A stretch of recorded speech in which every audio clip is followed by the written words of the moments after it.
कर कृपा मेरे प्रीतम स्वामी,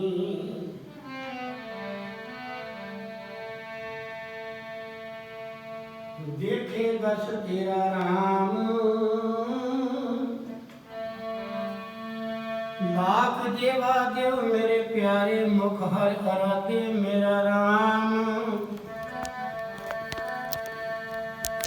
हर अराधे जम पंथ साधे, दुख न व्यापे कोई।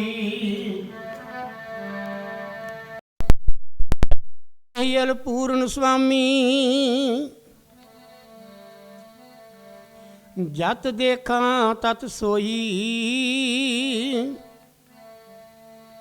परम मोह विकार नाठे, प्रभ नेरे हूते नेरा। नानक को प्रभ कृपा कीजै, नेत्र देखे दर्श तेरा। फिरत फिरत प्रभ आया, फिरत फिरत प्रभ आया, परया तो शरणाए। नानक की प्रबेंती अपनी भगति लाए।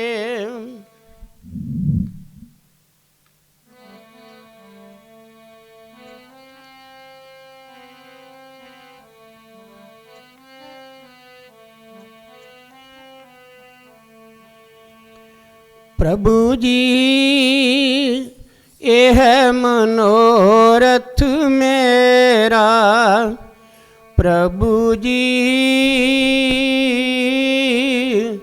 यह मनोरथ मेरा। प्रभु जी यह मनोरथ मेरा,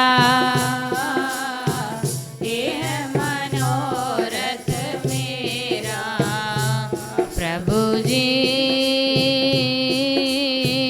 यह मनोरथ मेरा, यह मनोरथ मेरा। प्रभु जी यह मनोरथ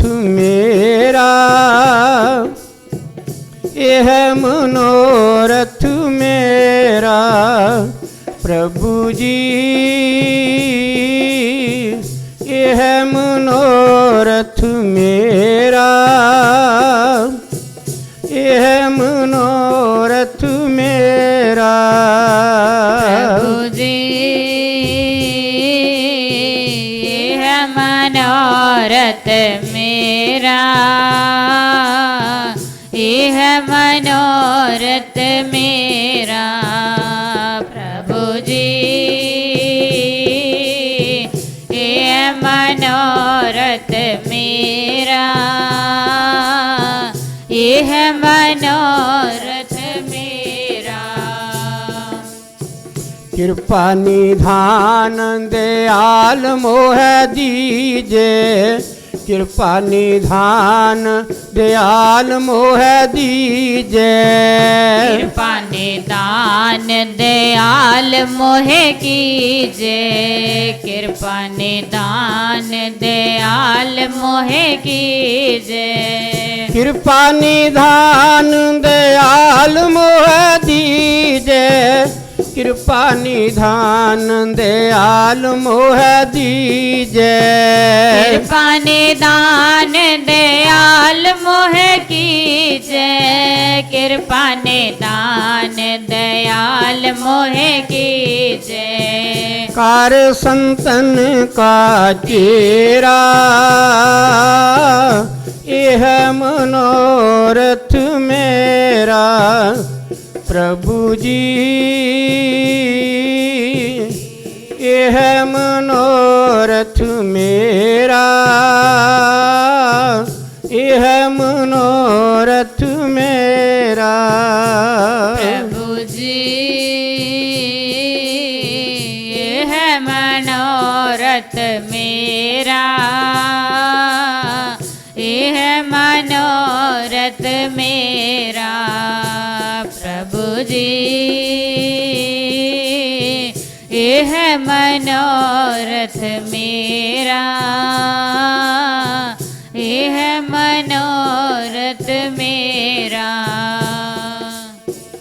प्रातः काल लगूं जन चरनी, प्रातः काल लगूं जन चरनी। प्रातः काल लगूं जन चरनी, प्रातः काल लगूं जन चरनी। प्रातः काल लगूं जन चरनी, प्रातः काल लगूं जन चरनी। प्रातः काल लगूं जन चरनी, प्रातः काल लगूं जन चरनी। निस बासर दर्श पाऊं, यह मनोरथ मेरा प्रभु जी, यह मनोरथ मेरा, यह मनोरथ मेरा। प्रभु जी यह मनोरथ मेरा, यह मनोरथ मेरा। प्रभु जी यह मनोरथ मेरा, यह मनोरथ मेरा। तन मन अर्प करूं जन सेवा, तन मन अर्प करूं जन सेवा। तन मन अर्प करूं जन सेवा, तन मन अर्प करूं जन सेवा। तन मन अर्प करूं जन सेवा, तन मन अर्प करूं जन सेवा। तन मन अर्प करूं जन सेवा, तन मन अर्प करूं जन सेवा। रसना हरि गुण गाऊं, यह मनोरथ मेरा प्रभु जी, यह मनोरथ मेरा, यह मनोरथ मेरा। प्रभु जी यह मनोरथ मेरा, यह मनोरथ मेरा। प्रभु जी यह मनोरथ मेरा, यह मनोरथ मेरा। सास सास सिमरूं प्रभु अपना, सास सास सिमरूं प्रभु अपना। श्वास श्वास सिमरूं प्रभु अपना, श्वास श्वास सिमरूं प्रभु अपना। सास सास सिमरूं प्रभु अपना, सास सास सिमरूं प्रभु अपना। श्वास श्वास सिमरूं प्रभु अपना, श्वास श्वास सिमरूं प्रभु अपना। संता संग नित रहिए, यह मनोरथ मेरा प्रभु जी, यह मनोरथ मेरा, यह मनोरथ मेरा। प्रभु जी यह मनोरथ मेरा, यह मनोरथ मेरा। प्रभु जी यह मनोरथ मनोरथ मेरा,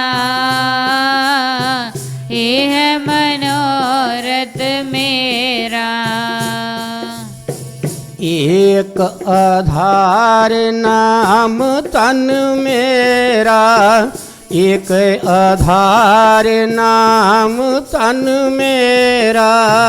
एक आधार नाम धन मेरा, एक आधार नाम धन मेरा। एक आधार नाम तन मेरा, एक आधार नाम तन मेरा। एक आधार नाम धन मेरा, एक आधार नाम धन मेरा। आनंद नानक ए लइए, यह मनोरथ मेरा। प्रभु जी यह मनोरथ मेरा, यह मनोरथ मेरा। प्रभु जी यह मनोरथ मेरा, यह मनोरथ मेरा। प्रभु जी यह मनोरथ मेरा,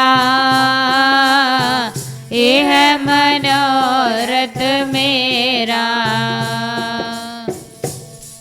देव गंधारी राग विच पंचम पातशाह महाराज जी की ये बाणी है। ये बाणी किस आधार पर है? एक अरदास के रूप में है। अरदास भी किनू कीती है? अपने प्रभु नू। एक अपना शब्द आया है। परमात्मा तो सारियां दा ही है, पर उसका रूप कोई नहीं, उसका रंग कोई नहीं, उसका आकार कोई नहीं।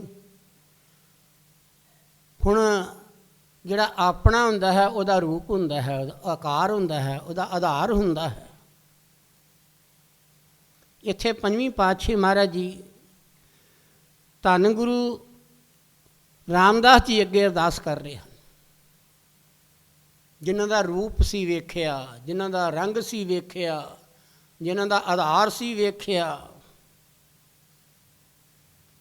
पर असीं भी अरदासां करदे हां उठ के सवेरे, जां असीं जिस वेले सानूं कलकी भै लगदा है, कोई डर लगदा है, जां कोई साडे ते अड़चन बनदी है, औंकड़ आ जांदी है, ते आपां अरदासां करदे हां। असीं नहीं वेखदे असीं कित्थे खलोते हाँ। जे असीं रसोई विच हाँ तो रसोई विच ही अरदास करदे हाँ, जे असीं धंधे विच नाल जुड़े होए हाँ धंधे विच ही अरदास करी जांदे हाँ, जे असीं तुरे जांदे हाँ तो तुरे जांदे हाँ अरदास करनी शुरू कर दिंदे हाँ। वास्तव विच अरदास करन दी कोई खास जगह नहीं है। क्यों? जिसनूं असीं मनदे हाँ कि परमात्मा हर जगह मौजूद है, तो फिर जिथे असीं खलो के अरदास करांगे उत्थे अरदास उहनूं पहुँच जाएगी। पर गल आई विच अपने दी, ये विचार है। विचार तो बिना बंदगी बननी नहीं। ये विचार की है? अपना शब्द आया है। माता घर बैठी हुई है, पुत्र बाहर गया आया है, दोपहर हो गई, शाम भी पै गई, पर माता दा जो हिरदा है वो को पता किदां दा है। वो कहती है मेरे पुत्र ने पता नहीं सवेर का कुछ खादा है कि नहीं खादा। मेरा पुत्र मेरा, इस तरह ही की है परमात्मा मेरा। उसका रूप की है? उसका रूप गुरु है। बलहारी गुर अपने, इत्थे भी अपना शब्द वरत्या गया है। मैं अपने सतगुर तो बलहार जावां। क्यों? ਜਿਹਦੀ ਮੂਰਤ ਵੇਖੀ ਹੈ, ਜਿਹਦਾ ਧਿਆਨ ਕੀਤਾ ਹੈ, ਜੋ ਅੰਦਰ ਵਸਿਆ ਹੋਇਆ ਹੈ, ਜਿਹਦੇ ਨਾਲ ਗੱਲਬਾਤ ਹੋਈ ਹੈ, ਉੱਥੇ ਸਾਡੀ ਅਰਦਾਸ ਕਬੂਲ ਹੁੰਦੀ ਹੈ। ਹੁਣ ਇੱਥੇ ਮਹਾਰਾਜ ਜੀ ਕੀ ਮੰਗ ਰਹੇ ਨੇ? ਦੁਨਿਆਵੀ ਇੰਨੀਆਂ ਪੰਕਤੀਆਂ ਬੋਲੀਆਂ ਨੇ, ਮੈਂ ਕਿਸੇ ਪੰਕਤੀ ਵਿੱਚ ਦੁਨਿਆਵੀ ਧੰਦੇ ਦਾ ਜ਼ਿਕਰ ਨਹੀਂ, ਦੁਨਿਆਵੀ ਮਾਇਆ ਦਾ ਜ਼ਿਕਰ ਨਹੀਂ, ਕਿਸੇ ਧੀ ਪੁੱਤਰ ਦਾ ਜ਼ਿਕਰ ਨਹੀਂ, ਕਿਸੇ ਘਰ ਦਾ ਜ਼ਿਕਰ ਨਹੀਂ, ਕਿਸੇ ਕਾਰੋਬਾਰ ਦਾ ਜ਼ਿਕਰ ਨਹੀਂ ਹੈ। ਜ਼ਿਕਰ ਕਾਹਦਾ ਆਇਆ ਹੈ? ਪ੍ਰਭੂ ਜੀ ਇਹੋ ਮਨੋਰਥ ਮੇਰਾ, ਇਹ ਮੇਰੇ ਪਰਮਾਤਮਾ, ਇਹ ਮੇਰੇ ਪ੍ਰਭੂ, ਇਹ ਮੇਰੇ ਸਤਿਗੁਰੂ, ਇਹ ਮੇਰੇ ਮਨ ਦਾ ਇੱਕ ਵਲਵਲਾ ਹੈ, ਇੱਕ ਮੇਰੇ ਮਨ ਦੀ ਗੱਲ ਹੈ, ਇੱਕ ਮੇਰੇ ਮਨ ਦਾ ਵਿਚਾਰ ਹੈ। ਉਹ ਕੀ ਵਿਚਾਰ ਦੱਸਦੇ ਨੇ? ਪਹਿਲਾਂ ਤਾਂ ਉਹਦੀ ਉਪਮਾ ਕਰਦੇ ਹਨ, ਕਿਰਪਾ ਨਿਧਾਨ ਦਿਆਲ ਮੋਹਿ ਦੀਜੈ। ਕਹਿੰਦੇ ਨੇ, ਹੇ ਕਿਰਪਾ ਦੇ ਸਮੁੰਦਰ, ਹੇ ਦਇਆ ਦੇ ਸਾਗਰ, ਹੇ ਦਇਆ ਦੇ ਸਮੁੰਦਰ, ਹੇ ਦਇਆ ਦੇ ਖਜ਼ਾਨੇ। ਨਿਧਾਨ ਕਹਿੰਦੇ ਖਜ਼ਾਨਾ, ਕਹਿੰਦੇ ਇਹ ਦਇਆ ਦੇ ਖਜ਼ਾਨੇ, ਤੁਹਾਡੇ ਅੰਦਰ ਦਇਆ ਬਹੁਤ ਹੈ। ਅਸੀਂ ਬੁਰੇ ਵੀ ਕਰਮ ਕਰਦੇ ਹਾਂ, ਫਿਰ ਵੀ ਤੁਸੀਂ ਸਾਡੀ ਰੱਖਿਆ ਕਰਦੇ ਹੋ। ਅਸੀਂ ਤੁਹਾਡਾ ਸਿਮਰਨ ਨਹੀਂ ਕਰਦੇ, ਫਿਰ ਵੀ ਸਾਡੀ ਰੱਖਿਆ ਕਰਦੇ ਹੋ। ਅਸੀਂ ਕਿਰਾਏ ਪਏ ਹੋਏ ਹਾਂ, ਫਿਰ ਵੀ ਸਾਡਾ ਮਾਰਗ ਦਰਸ਼ਨ ਕਰਦੇ ਹੋ। ਇਹ ਅਰਦਾਸ ਹੈ। ਕੀ ਕਹਿੰਦੇ ਨੇ? ਕਿਰਪਾ ਨਿਧਾਨ ਦਿਆਲ ਮੋਹਿ ਦੀਜੇ। ਇਹ ਮੇਰੇ ਕਿਰਪਾ ਦੇ ਸਮੁੰਦਰ, ਇਹ ਮੇਰੇ ਕਿਰਪਾ ਦੇ ਖਜ਼ਾਨੇ, ਮੇਰੇ 'ਤੇ ਦਇਆ ਕਰਨੀ, ਮੇਰੇ 'ਤੇ ਮਿਹਰ ਕਰਨੀ, ਇਹ ਮੈਨੂੰ ਦੇਣਾ। ਇਹ ਮੈਂ ਮੰਗ ਰਿਹਾ। ਕੀ ਮੰਗਿਆ? ਸਭ ਤੋਂ ਪਹਿਲਾਂ ਜਿੱਥੋਂ ਬੰਦਗੀ ਸ਼ੁਰੂ ਹੁੰਦੀ ਹੈ, ਅੱਜ ਦਾ ਮਹੀਨਾ ਹੈ, ਉਹ ਵੀ ਇਹੀ ਉਪਦੇਸ਼ ਕਰ ਰਿਹਾ ਹੈ। ਅੱਜ ਦਾ ਮਹੀਨਾ ਕੀ ਕਹਿ ਰਿਹਾ ਹੈ? ਮਾਘ ਮੰਜਨ ਸੰਗ ਸਾਧੂਆਂ ਧੂੜੀ ਕਰ ਇਸ਼ਨਾਨ। ਹੁਣ ਧੂੜੀ ਕਿਹਦੀ ਹੈ? ਕਿਸੇ ਪਸ਼ੂ ਦੀ ਨਹੀਂ ਹੈ, ਕਿਸੇ ਪਰਿੰਦੇ ਦੀ ਨਹੀਂ ਹੈ, ਕਿਸੇ ਆਮ ਆਦਮੀ ਦੀ ਵੀ ਨਹੀਂ ਹੈ। ਕਿਸ ਦੀ ਧੂੜੀ ਮੰਗੀ? ਜੇ ਅਸੀਂ ਬਾਣੀ ਨੂੰ ਖੋਜੀਏ, ਜੇ ਮਹਾਂਪੁਰਖ ਦੇ ਵਿਚਾਰਾਂ ਨੂੰ ਖੋਜੀਏ, ਜੇ ਅਸੀਂ ਭਗਤੀ ਨੂੰ ਲੱਭਣ ਜਾਈਏ, ਤੇ ਸਾਨੂੰ ਗੱਲ ਕੀ ਹੈ? ਇਹ ਪੰਕਤੀਆਂ ਸਾਡੇ ਅੱਗੇ ਆ ਜਾਂਦੀਆਂ ਨੇ, ਸਾਨੂੰ ਮਾਰਗ ਮਿਲ ਜਾਂਦਾ ਹੈ। ਕਹਿੰਦੇ ਨੇ, ਮਾਘ ਮੰਜਨ ਸੰਗ ਸਾਧੂਆਂ ਧੂੜੀ ਕਰ ਇਸ਼ਨਾਨ। ਕਹਿੰਦੇ ਇਹ ਪ੍ਰਭੂ, ਇਹ ਸਤਿਗੁਰੂ, ਮਾਘ ਦਾ ਮਹੀਨਾ ਚੜ੍ਹ ਗਿਆ ਹੈ, ਮੈਨੂੰ ਦੇ। ਕੀ ਦੇ? ਪੁੱਤਰ ਨਹੀਂ ਮੰਗਿਆ, ਜਿਵੇਂ ਮੈਂ ਪਹਿਲਾਂ ਕਹਿ ਚੁੱਕਾ ਹਾਂ। ਕੋਈ ਉਹਨਾਂ ਹੋਰ ਸੰਸਾਰ ਦੀ ਵਸਤੂ ਨਹੀਂ ਮੰਗੀ, ਇੱਥੋਂ ਤੱਕ ਆਪਣੇ ਸਰੀਰ ਦਾ ਸੁੱਖ ਵੀ ਨਹੀਂ ਮੰਗਿਆ। ਕਹਿੰਦੇ ਨੇ, ਇਹ ਸਤਿਗੁਰੂ, ਮਾਘ ਦਾ ਮਹੀਨਾ ਚੜ੍ਹ ਗਿਆ ਹੈ, ਕਿਰਪਾ ਕਰ ਮੈਨੂੰ ਆਪਣੇ ਸੰਤਾਂ ਦੇ ਚਰਨਾਂ ਦੀ ਧੂੜੀ ਬਖਸ਼। ਧੂੜੀ ਕਾਹਦੀ? ਚਰਨਾਂ ਦੀ ਧੂੜੀ। ਉਹ ਕਿਹੜੀ ਧੂੜੀ ਹੈ? ਮੈਨੂੰ ਸਤਸੰਗ ਦਾ ਗੱਲ ਕੀ ਜਿਹੜਾ ਹੈ ਉਹ ਪ੍ਰਵਾਹ ਦੇ, ਮੈਨੂੰ ਆਪਣੇ ਸੰਤਾਂ ਦੀ ਸੰਗਤ ਦੇ, ਮੈਨੂੰ ਆਪਣੇ ਸੰਤਾਂ ਦਾ ਦੀਦਾਰ ਦੇ, ਮੈਨੂੰ ਆਪਣੇ ਸੰਤਾਂ ਦਾ ਮੇਲ ਦੇ, ਜਿਨ੍ਹਾਂ ਦੀ ਸੰਗਤ ਕਰਕੇ ਮੇਰਾ ਜੀਵਨ ਜਿਹੜਾ ਹੈ ਉਹ ਬਦਲ ਜਾਵੇ, ਮੇਰੇ ਅੰਦਰ ਭਗਤੀ ਠਹਿਰ ਜਾਵੇ, ਮੇਰੇ ਅੰਦਰ ਭਗਤੀ ਦਾ ਦਰਿਆ ਜਿਹੜਾ ਸੀ ਉਹ ਫੁੱਟ ਪਵੇ। ਮੈਂ ਉਹਨਾਂ ਦੇ ਗਿਆਨ ਦੀ ਗੰਗਾ ਦੇ ਵਿੱਚ ਇਸ਼ਨਾਨ ਕਰਕੇ ਪਵਿੱਤਰ ਹੋ ਜਾਵਾਂ, ਮੈਨੂੰ ਉਹ ਚੀਜ਼ ਦੇ। ਇੱਥੇ ਵੀ ਗੁਰੂ ਅਰਜਨ ਦੇਵ ਮਹਾਰਾਜ ਜੀ ਗੁਰੂ ਰਾਮਦਾਸ ਜੀ ਨੂੰ ਕੀ ਕਹਿ ਰਹੇ ਨੇ? ਕਿਰਪਾ ਨਿਧਾਨ ਦਿਆਲ ਮੋਹਿ ਦੀਜੇ ਕਰ ਸੰਤਨ ਕਾ ਚੇਰਾ। ਇਹ ਸਤਿਗੁਰੂ, ਇਹ ਕਿਰਪਾ ਦੇ ਸਮੁੰਦਰ, ਮੈਨੂੰ ਆਪਣੇ ਸੰਤਾਂ ਦੇ ਚਰਨਾਂ ਦੀ ਸੰਗਤ ਦੇ। ਸੰਗਤ ਰੂਪੀ ਧੂੜੀ ਵਿੱਚ ਇਸ਼ਨਾਨ ਕਰਾਂ, ਮੇਰੀ ਜਨਮਾਂਤਰਾਂ ਦੀ ਮਲ ਜਿਹੜੀ ਸੀ ਉਹ ਦੂਰ ਹੋ ਜਾਵੇ। ਪਰ ਇੱਥੇ ਖਲੋਤੇ ਨਹੀਂ, ਇੱਥੇ ਗੱਲ ਮੁਕਾਈ ਵੀ ਨਹੀਂ ਉਹਨਾਂ ਨੇ, ਅੱਗੋਂ ਫਿਰ ਤੁਰ ਪਏ ਹੋ। ਮੰਗਾਂ ਅਸੀਂ ਵੀ ਮੰਗਦੇ ਹਾਂ, ਤੁਸੀਂ ਵੀ ਮੰਗਦੇ ਹੋ, ਸਾਰੇ ਮੰਗਦੇ ਨੇ, ਪਰ ਸਾਡੀਆਂ ਮੰਗਾਂ ਦੁਨਿਆਵੀ ਹੁੰਦੀਆਂ ਨੇ, ਇੱਕ ਨਹੀਂ, ਦੋ ਨਹੀਂ, ਤਿੰਨ ਨਹੀਂ, ਜਿਹਦੀ ਗਿਣਤੀ ਕੋਈ ਨਹੀਂ। ਪਰ ਇੱਥੇ ਵੀ ਗੁਰੂ ਸਾਹਿਬਾਂ ਨੇ ਬਸ ਨਹੀਂ ਕੀਤੀ ਕਿ ਮੈਨੂੰ ਸੰਤਾਂ ਦੀ ਧੂੜੀ ਦੇ, ਤੇ ਇੱਥੇ ਗੱਲ ਕੀ ਉਹਨਾਂ ਨੇ ਕੀ ਕੀਤਾ? ਫੁੱਲ ਸਟਾਪ ਲਾ ਦਿੱਤਾ। ਇੱਕ ਹੋਰ ਚੀਜ਼ ਅੱਗੇ ਆ ਗਈ। ਕੀ ਮੰਗਿਆ? ਅਸੀਂ ਸਵੇਰੇ ਉੱਠਦੇ ਹਾਂ ਅਤੇ ਅਸੀਂ ਕੀ ਕਰਦੇ ਹਾਂ, ਅਸੀਂ ਰਸੋਈ ਨੂੰ ਭੱਜਦੇ ਹਾਂ, ਅਸੀਂ ਆਪਣੇ ਧੰਦੇ ਵੱਲ ਨੂੰ ਭੱਜਦੇ ਹਾਂ, ਅਸੀਂ ਆਪਣੇ ਕਾਰੋਬਾਰ ਦੇ ਵੱਲ ਸੋਚ ਕੇ ਉੱਧਰ ਨੂੰ ਤੁਰ ਪੈਂਦੇ ਹਾਂ। ਅਸੀਂ ਨਾ ਮੂੰਹ ਧੋਤਾ ਹੈ, ਨਾ ਅਸੀਂ ਗੱਲ ਕੀ ਬੁਰਸ਼ ਕੀਤਾ ਹੈ, ਨਾ ਅਸੀਂ ਗੱਲ ਕੀ ਕੁਝ ਖਾਧਾ ਪੀਤਾ ਹੈ। ਅਤੇ ਕੀ ਹੈ, ਸਾਡੇ ਅੰਦਰ ਧੰਦਾ ਵਸਿਆ ਹੋਇਆ, ਸੰਸਾਰ ਵਸਿਆ ਹੋਇਆ ਹੈ, ਸੰਸਾਰ ਦੀ ਤਰਫ ਦੌੜਦੇ ਹਾਂ। ਪਰ ਇੱਥੇ ਗੁਰੂ ਅਰਜਨ ਦੇਵ ਮਹਾਰਾਜ ਜੀ ਕੀ ਕਹਿੰਦੇ ਨੇ, ਕਹਿੰਦੇ ਨੇ ਇਹ ਸੱਚਾ ਪਾਤਸ਼ਾਹ ਪ੍ਰਾਤಃ ਕਾਲ ਲਗੂ ਜਨ ਚਰਨੀ, ਕਹਿੰਦੇ ਨੇ ਮੈਂ ਸੌਂ ਕੇ ਉੱਠਾਂ ਅੰਮ੍ਰਿਤ ਵੇਲੇ ਉੱਠ ਕੇ ਕੀ ਕਰਾਂ, ਮੈਨੂੰ ਤੇਰੇ ਚਰਨਾਂ ਦਾ ਧਿਆਨ ਆ ਜਾਵੇ ਮੇਰੇ ਅੰਦਰ, ਮੈਂ ਤੇਰੇ ਚਰਨਾਂ ਨਾਲ ਜੁੜ ਜਾਵਾਂ। ਜਦੋਂ ਚਰਨਾਂ ਨਾਲ ਜੁੜਾਂਗੇ ਸ਼ਬਦ ਆਪਣੇ ਆਪ ਹੀ ਚੱਲ ਪਵੇਗਾ, ਸਿਮਰਨ ਆਪਣੇ ਆਪ ਹੀ ਚੱਲ ਪਵੇਗਾ। ਜਦੋਂ ਚਰਨਾਂ ਦਾ ਧਿਆਨ ਨਹੀਂ ਕੀਤਾ, ਗੁਰੂ ਦਾ ਧਿਆਨ ਨਹੀਂ ਕੀਤਾ, ਗੁਰੂ ਦੇ ਵੱਲ ਸਾਡਾ ਗੱਲ ਕੀ ਮਨ ਗਿਆ ਹੀ ਨਹੀਂ, ਸਾਡਾ ਮਨ ਜਾਂਦਾ ਹੈ ਸੰਸਾਰੀ ਧੰਦੇ ਵੱਲ, ਅੱਜ ਕੀ ਕਰਨਾ ਹੈ। ਜਾਂ ਰਾਤ ਨੂੰ ਅਸੀਂ ਗੱਲ ਕੀ ਆਪਣਾ ਪ੍ਰੋਜੈਕਟ ਬਣਾ ਕੇ ਸੌਂ ਜਾਂਦੇ ਹਾਂ ਕਿ ਸਵੇਰੇ ਉੱਠ ਕੇ ਅਸੀਂ ਇਹ ਕੰਮ ਨੂੰ ਭੱਜ ਪੈਣਾ ਹੈ।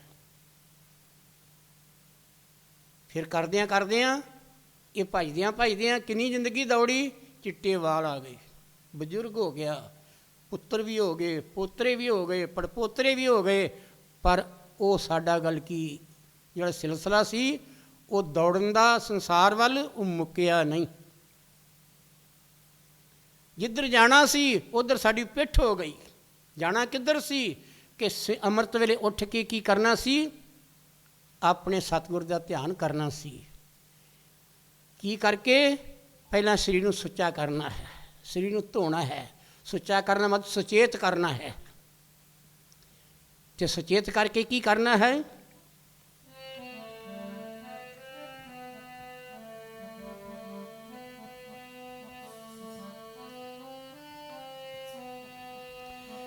ਕਰ ਇਸ਼ਨਾਨ ਸਿਮਰ ਪ੍ਰਭ ਆਪਣਾ, ਤਨ ਮਨ ਭਏ ਅਰੋਗਾ ਜੀ। ਕਰ ਇਸ਼ਨਾਨ ਸਿਮਰ ਪ੍ਰਭ ਆਪਣਾ, ਤਨ ਮਨ ਭਏ ਅਰੋਗਾ ਜੀ। ਕਰ ਇਸ਼ਨਾਨ ਸਿਮਰ ਪ੍ਰਭ ਆਪਣਾ, ਤਨ ਮਨ ਭਏ ਅਰੋਗਾ ਜੀ। ਕਰ ਇਸ਼ਨਾਨ ਸਿਮਰ ਪ੍ਰਭ ਆਪਣਾ, ਤਨ ਮਨ ਭਏ ਅਰੋਗਾ ਜੀ। ਕਰ ਇਸ਼ਨਾਨ ਸਿਮਰ ਪ੍ਰਭ ਆਪਣਾ, ਤਨ ਮਨ ਭਏ ਅਰੋਗਾ ਜੀ। ਕਰ ਇਸ਼ਨਾਨ ਸਿਮਰ ਪ੍ਰਭ ਆਪਣਾ, ਤਨ ਮਨ ਭਏ ਅਰੋਗਾ ਜੀ। ਕਰ ਇਸ਼ਨਾਨ ਸਿਮਰ ਪ੍ਰਭ ਆਪਣਾ, ਤਨ ਮਨ ਭਏ ਅਰੋਗਾ ਜੀ। ਕਰ ਇਸ਼ਨਾਨ ਸਿਮਰ ਪ੍ਰਭ ਆਪਣਾ, ਤਨ ਮਨ ਭਏ ਅਰੋਗਾ ਜੀ। ਤਨ ਮਨ ਭਏ ਅਰੋਗਾ ਜੀ, ਤਨ ਮਨ ਭਏ ਅਰੋਗਾ ਜੀ। ਤਨ ਮਨ ਭਏ ਅਰੋਗਾ ਜੀ, ਤਨ ਮਨ ਭਏ ਅਰੋਗਾ ਜੀ। ਤਨ ਮਨ ਭਏ ਅਰੋਗਾ ਜੀ, ਤਨ ਮਨ ਭਏ ਅਰੋਗਾ ਜੀ। ਤਨ ਮਨ ਭਏ ਅਰੋਗਾ ਜੀ, ਤਨ ਮਨ ਭਏ ਅਰੋਗਾ ਜੀ। ਕਰ ਇਸ਼ਨਾਨ ਸਿਮਰ ਪ੍ਰਭ ਆਪਣਾ, ਤਨ ਮਨ ਭਏ ਅਰੋਗਾ ਜੀ। ਕਰ ਇਸ਼ਨਾਨ ਸਿਮਰ ਪ੍ਰਭ ਆਪਣਾ, ਤਨ ਮਨ ਭਏ ਅਰੋਗਾ ਜੀ। ਕਰ ਇਸ਼ਨਾਨ ਸਿਮਰ ਪ੍ਰਭ ਆਪਣਾ, ਤਨ ਮਨ ਭਏ ਅਰੋਗਾ ਜੀ। ਕਰ ਇਸ਼ਨਾਨ ਸਿਮਰ ਪ੍ਰਭ ਆਪਣਾ, ਤਨ ਮਨ ਭਏ ਅਰੋਗਾ ਜੀ। ਮਨ ਨੂੰ ਪਵਿੱਤਰ ਕਰਨਾ ਹੈ, ਤਨ ਨੂੰ ਪਵਿੱਤਰ ਕਰਨਾ ਹੈ। ਮਾਰੇ ਕਹਿੰਦੇ ਨੇ ਸੋਚ ਹੋਵੇ ਤਾਂ ਸੱਚ ਪਾਈਏ, ਪਰ ਨਿਰੀ ਸੋਚ ਨਹੀਂ ਸਾਨੂੰ ਉਤਾਰੇਗੀ। ਮਨ ਕਿੱਦਾਂ ਸੁੱਚਾ ਹੁੰਦਾ ਹੈ? ਮਨ ਪਾਣੀ ਨਾਲ ਸੁੱਚਾ ਨਹੀਂ ਹੁੰਦਾ, ਮਨ ਖਾਣਾ ਖਾਣ ਨਾਲ ਸੁੱਚਾ ਨਹੀਂ ਹੁੰਦਾ। ਮਨ ਕਾਹਦੇ ਨਾਲ ਸੁੱਚਾ ਹੁੰਦਾ ਹੈ? ਮਨ ਸੱਚਾ ਸੁੱਚਾ ਹੁੰਦਾ ਹੈ, ਮਨ ਅੰਦਰ ਸਤਿਗੁਰੂ ਦਾ ਧਿਆਨ ਵਸ ਜਾਵੇ। ਸਤਿਗੁਰੂ ਦੇ ਧਿਆਨ ਦੇ ਨਾਲ ਇਹ ਮਨ ਸੁੱਚਾ ਹੁੰਦਾ ਹੈ। ਜਦੋਂ ਮਨ ਦੇ ਅੰਦਰ ਧਿਆਨ ਆਵੇਗਾ ਫਿਰ ਨਾਲ ਸਿਮਰਨ ਵੀ ਆ ਜਾਏਗਾ। ਜਦੋਂ ਸਿਮਰਨ ਦੀ ਧਾਰ ਚੱਲਦੀ ਹੈ ਸਾਡੇ ਅੰਦਰ, ਅਤੇ ਉਹਦਾ ਆਨੰਦ ਕੁਛ ਬਿਆਨ ਨਹੀਂ ਕੀਤਾ ਜਾ ਸਕਦਾ। ਬਾਬਾ ਫਰੀਦ ਸਾਹਿਬ ਜੀ ਦੀ ਗੱਲ ਆਈ, ਇਹਦੇ ਵਿੱਚ ਬਾਬਾ ਫਰੀਦ ਸਾਹਿਬ ਦੀ ਗੱਲ ਆਈ ਤਾਂ ਬਾਬਾ ਫਰੀਦ ਸਾਹਿਬ ਕੀ ਕੀਤਾ, 12 ਤੇ 12 24 ਸਾਲ 12 ਸਾਲ ਤੇ ਵੈਸੇ ਗੁਜ਼ਾਰ ਦਿੱਤੇ ਅਗਿਆਨਤਾ ਵਿੱਚ ਗੁਰੂ ਤੋਂ ਬਿਨਾਂ। ਪਰ ਜਦੋਂ ਹੋਸ਼ ਆਈ, ਕੋਈ ਆਗੂ ਮਿਲਿਆ ਕਿਸੇ ਨੇ ਤਾਨਾ ਮਾਰਿਆ, ਜਾ ਕੇ ਕਿਤੇ ਆਪਣੇ ਗੁਰੂ ਪੀਰ ਦੀ ਸੇਵਾ ਕਰ, ਤੇਰੀ ਮੰਜ਼ਿਲ ਜਿਹੜੀ ਸ਼ੁਰੂ ਹੋਵੇ ਭਗਤੀ ਦੀ। ਫਿਰ ਅਜਮੇਰ ਵਾਲੇ ਖਵਾਜਾ ਜੀ ਸਨ ਚਿਸ਼ਤੀ, ਉਹਨਾਂ ਦੇ ਪਾਸ ਜਾਂਦਾ ਹੈ, ਉਹਨੇ ਸੇਵਾ ਕੀਤੀ। ਸੇਵਾ ਕੈਸੀ ਕੀਤੀ? ਸੇਵਾ ਕਰਦਿਆਂ ਕਰਦਿਆਂ ਵੀ 12 ਸਾਲ ਗੁਜ਼ਰ ਗਏ, ਪਰ ਸੇਵਾ ਛੱਡੀ ਨਹੀਂ। ਝਿੜਕਾਂ ਵੀ ਪਈਆਂ, ਦੁਨੀਆ ਦੇ ਤਾਨੇ ਵੀ ਸਹੇ, ਸਰੀਰ ਦੇ ਉੱਤੇ ਕਸ਼ਟ ਵੀ ਸਹੇ, ਔਰ ਭੁੱਖਾਂ ਵੀ ਸਹੀਆਂ। ਇੰਨਾ ਕੁਝ ਕਰਨ ਦੇ ਬਾਵਜੂਦ ਜਦੋਂ ਪੂਰਨ ਤੌਰ ਦੇ ਉੱਤੇ ਇਹ ਗੱਲ ਕੀ ਉਹਨਾਂ ਨੂੰ ਗਿਆਨ ਹੋ ਗਿਆ, ਤੇ ਗੁਰੂ ਜਾਣਦਾ ਹੈ ਇਹ ਪੂਰਨ ਹੋ ਗਿਆ ਹੈ। ਘੜਾ ਭਰ ਜਾਵੇ, ਪਾਣੀ ਪਾਈ ਜਾਈਏ ਪਾਈ ਜਾਈਏ ਪਾਈ ਜਾਈਏ, ਪਾਣੀ ਸਾਡਾ ਮੁੱਕਦਾ ਨਹੀਂ। ਅਸੀਂ ਪਾਣੀ ਪਾਈ ਜਾਈਏ, ਘੜਾ ਭਰ ਜਾਵੇ, ਅਸੀਂ ਉਹ ਘੜਾ ਚੁੱਕ ਕੇ ਇੱਕ ਪਾਸੇ ਕਰ ਦਿੰਦੇ ਹਾਂ। ਗੁਰੂ ਨੇ ਵੀ ਕੀ ਕੀਤਾ, ਜਦੋਂ ਵੇਖਿਆ ਬਾਬਾ ਫਰੀਦ ਸਾਹਿਬ ਨੂੰ ਇਹ ਪੂਰਨ ਹੋ ਗਿਆ ਹੈ, ਫਿਰ ਉਹਨੂੰ ਛੁੱਟੀ ਦੇ ਦਿੱਤੀ। ਕਹਿੰਦੇ ਹੁਣ ਤੂੰ ਜਿੱਥੇ ਮਰਜ਼ੀ ਜਾ ਕੇ ਬਹਿ ਜਾ ਕੇ ਮਾਲਕ ਦੇ ਨਾਮ ਦਾ, ਖੁਦਾ ਦੇ ਨਾਮ ਦਾ ਪ੍ਰਚਾਰ ਕਰ, ਦੁਨੀਆ ਨੂੰ ਜਗਾ। ਜਿਸ ਤਰ੍ਹਾਂ ਤੂੰ ਜਾਗ ਪਿਆ ਹੈ, ਦੁਨੀਆ ਨੂੰ ਵੀ ਜਗਾ, ਜਾ ਕੇ ਦੁਨੀਆ ਨੂੰ ਸਿਮਰਨ ਦੇ ਪਾਸੇ ਲਾ ਕੇ ਕੀ ਕਰ, ਸੰਸਾਰ ਸਾਗਰ ਨੂੰ ਤਾਰਨ ਵਾਸਤੇ ਤੇਰਾ ਅਵਤਾਰ ਹੋਇਆ ਹੈ। ਤੂੰ ਧਰਤੀ 'ਤੇ ਆਇਆ ਹੈ, ਮਾਂ ਦੀ ਕੁੱਖੋਂ ਜਨਮ ਲੈ ਕੇ ਤੂੰ ਆਪਣਾ ਜੀਵਨ ਸਫਲ ਕੀਤਾ ਹੈ, ਦੂਜਿਆਂ ਦਾ ਜੀਵਨ ਹੀ ਸਫਲ ਕਰ ਦੇ। ਸਿੱਧਾ ਕਿੱਥੇ ਆਉਂਦਾ? ਪਹਿਲੋਂ ਬਾਬਾ ਫਰੀਦ ਸਾਹਿਬ ਆਪਣੇ ਘਰ ਆ ਗਿਆ, ਮਾਂ ਨੂੰ ਮਿਲਣਾ ਸੀ। ਕਿਉਂ? ਸਭ ਤੋਂ ਪਹਿਲਾਂ ਮਾਂ ਨੇ ਸਿੱਖਿਆ ਦਿੱਤੀ ਸੀ। ਛੋਟਾ ਜਿਹਾ ਸੀ ਤੇ ਮਾਂ ਕੀ ਕਰਦੀ ਸੀ? ਮਾਂ ਦਾ ਝੁਕਾਅ ਕਿੱਧਰ ਸੀ? ਉਹ ਭਗਤੀ ਭਾਵ ਵੱਲ ਸੀ। ਆਪੋ ਆਪਣੇ ਧਰਮ ਦੇ ਅੰਦਰ ਫਸੇ ਹੋਏ ਹਾਂ ਅਸੀਂ। ਖੁਦਾ ਅਤੇ ਪਰਮਾਤਮਾ ਤੇ ਇੱਕ ਹੈ। ਉਹ ਕੀ ਹੀ, ਉਹ ਮੁਸਲਮਾਨਾਂ ਦੇ ਘਰ ਦਾ ਜਨਮ ਸੀ, ਅਤੇ ਉਹ ਮਾਤਾ ਜਿਹੜੀ ਸੀ ਉਹ ਨਮਾਜ਼ ਪੜ੍ਹਨ ਜਾਇਆ ਕਰਦੀ ਸੀ ਮਸਜਿਦ ਵਿੱਚ। ਨਮਾਜ਼ ਪੜ੍ਹਨ ਜਾਂਦੀ ਹੈ ਅਤੇ ਬਾਬਾ ਫਰੀਦ ਸਾਹਿਬ ਜਿਹੜੇ ਸਨ, ਛੋਟੇ ਸਨ, ਕਹਿੰਦਾ ਮਾਤਾ ਜੀ ਕਿੱਥੇ ਚੱਲੇ ਹੋ? ਉਹ ਕਹਿੰਦੇ ਪੁੱਤਰ ਮੈਂ ਮਸਜਿਦ ਵਿੱਚ ਚੱਲੀ ਹਾਂ ਨਮਾਜ਼ ਪੜ੍ਹਨ ਖੁਦਾ ਦੀ। ਨਮਾਜ਼ ਪੜ੍ਹਨ ਚੱਲੀ ਹੈ ਅਤੇ ਬਾਬਾ ਫਰੀਦ ਸਾਹਿਬ ਨੇ ਕਿਹਾ ਕਿ ਮਾਤਾ ਜੀ ਉਹ ਕੀ ਦਿੰਦਾ ਏ, ਉਹ ਕੀ ਦਿੰਦਾ ਹੈ? ਅਤੇ ਉਹਨੇ ਕਿਹਾ ਪੁੱਤਰ ਉਹ ਸ਼ੱਕਰ ਦਿੰਦਾ ਹੈ। ਮਾਤਾ ਨੇ ਮਜ਼ਾਕ ਵਿੱਚ ਆ ਕੇ ਕਿਹਾ ਉਹ ਸ਼ੱਕਰ ਦਿੰਦਾ ਹੈ, ਅਤੇ ਕਹਿੰਦੇ ਮਾਤਾ ਫਿਰ ਮੈਂ ਵੀ ਨਾਲ ਚੱਲਾਂ? ਕਹਿੰਦੇ ਹਾਂ ਤੂੰ ਵੀ ਨਾਲ ਚੱਲ। ਮਾਤਾ ਨੇ ਕੀ ਕੀਤਾ? ਪੂੜੀ ਸ਼ੱਕਰ ਦੀ ਬੰਨ੍ਹ ਕੇ ਉਹਨੇ ਕੀ ਆਪਣੇ ਪੱਲੇ ਨਾਲ ਬੰਨ੍ਹ ਲਈ ਹੈ। ਬਾਬਾ ਫਰੀਦ ਸਾਹਿਬ ਨੂੰ ਨਹੀਂ ਦੱਸਿਆ। ਉੱਥੇ ਜਾ ਕੇ ਕੀ ਕੀਤਾ? ਨਮਾਜ਼ ਪੜ੍ਹੀ ਹੈ। ਨਮਾਜ਼ ਪੜ੍ਹਦਿਆਂ ਸ਼ੱਕਰ ਦੀ ਪੁੜੀ ਖੋਲ੍ਹ ਕੇ ਕੀ ਕੀਤਾ? ਉਹ ਸੱਫ ਦੇ ਥੱਲੇ ਰੱਖ ਦਿੱਤੀ, ਦਰੀ ਦੇ ਥੱਲੇ ਰੱਖ ਦਿੱਤੀ। ਨਮਾਜ਼ ਪੜ੍ਹੀ।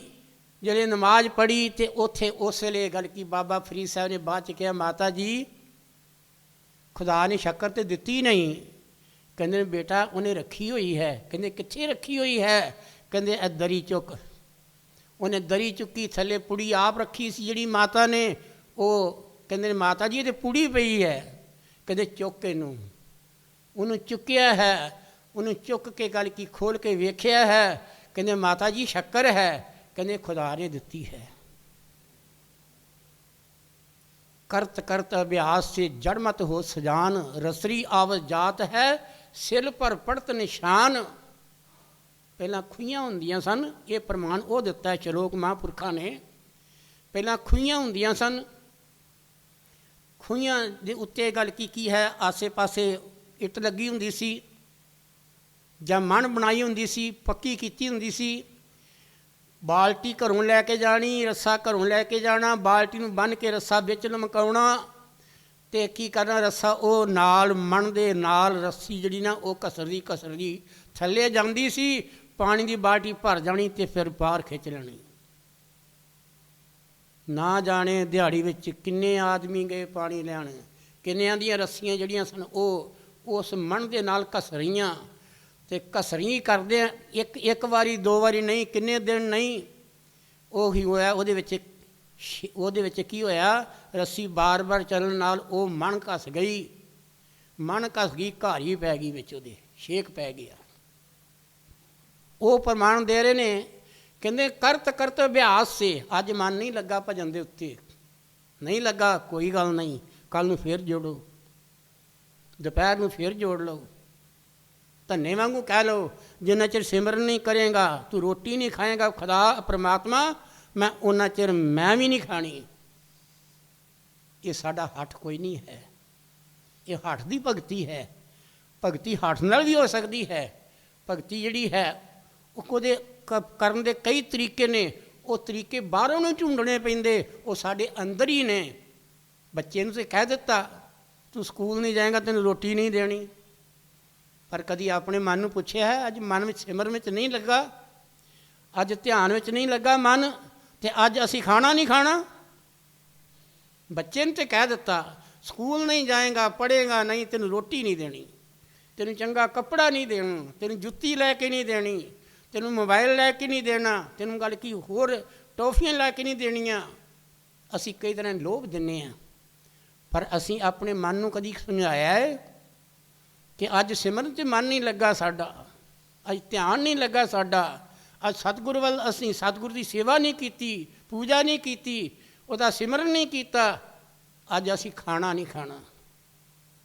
ਮੈਨੂੰ ਗੱਲ ਯਾਦ ਆਈ, ਅਜੇ ਮੈਂ ਸ਼ੁਰੂ 'ਚ ਹੀ ਮਹਾਰਾਜ ਚਰਨਾਂ ਵਿੱਚ ਆਇਆ ਤੇ ਮਹਾਰਾਜ ਨੇ ਕੀ ਕੀਤਾ ਕਿ ਵਚਨ ਕਰਦੇ, ਪ੍ਰਵਚਨ ਕਰਦੇ ਪਏ ਸਨ। ਪ੍ਰਵਚਨ ਕਰਦਿਆਂ ਕੀ ਹੋਇਆ,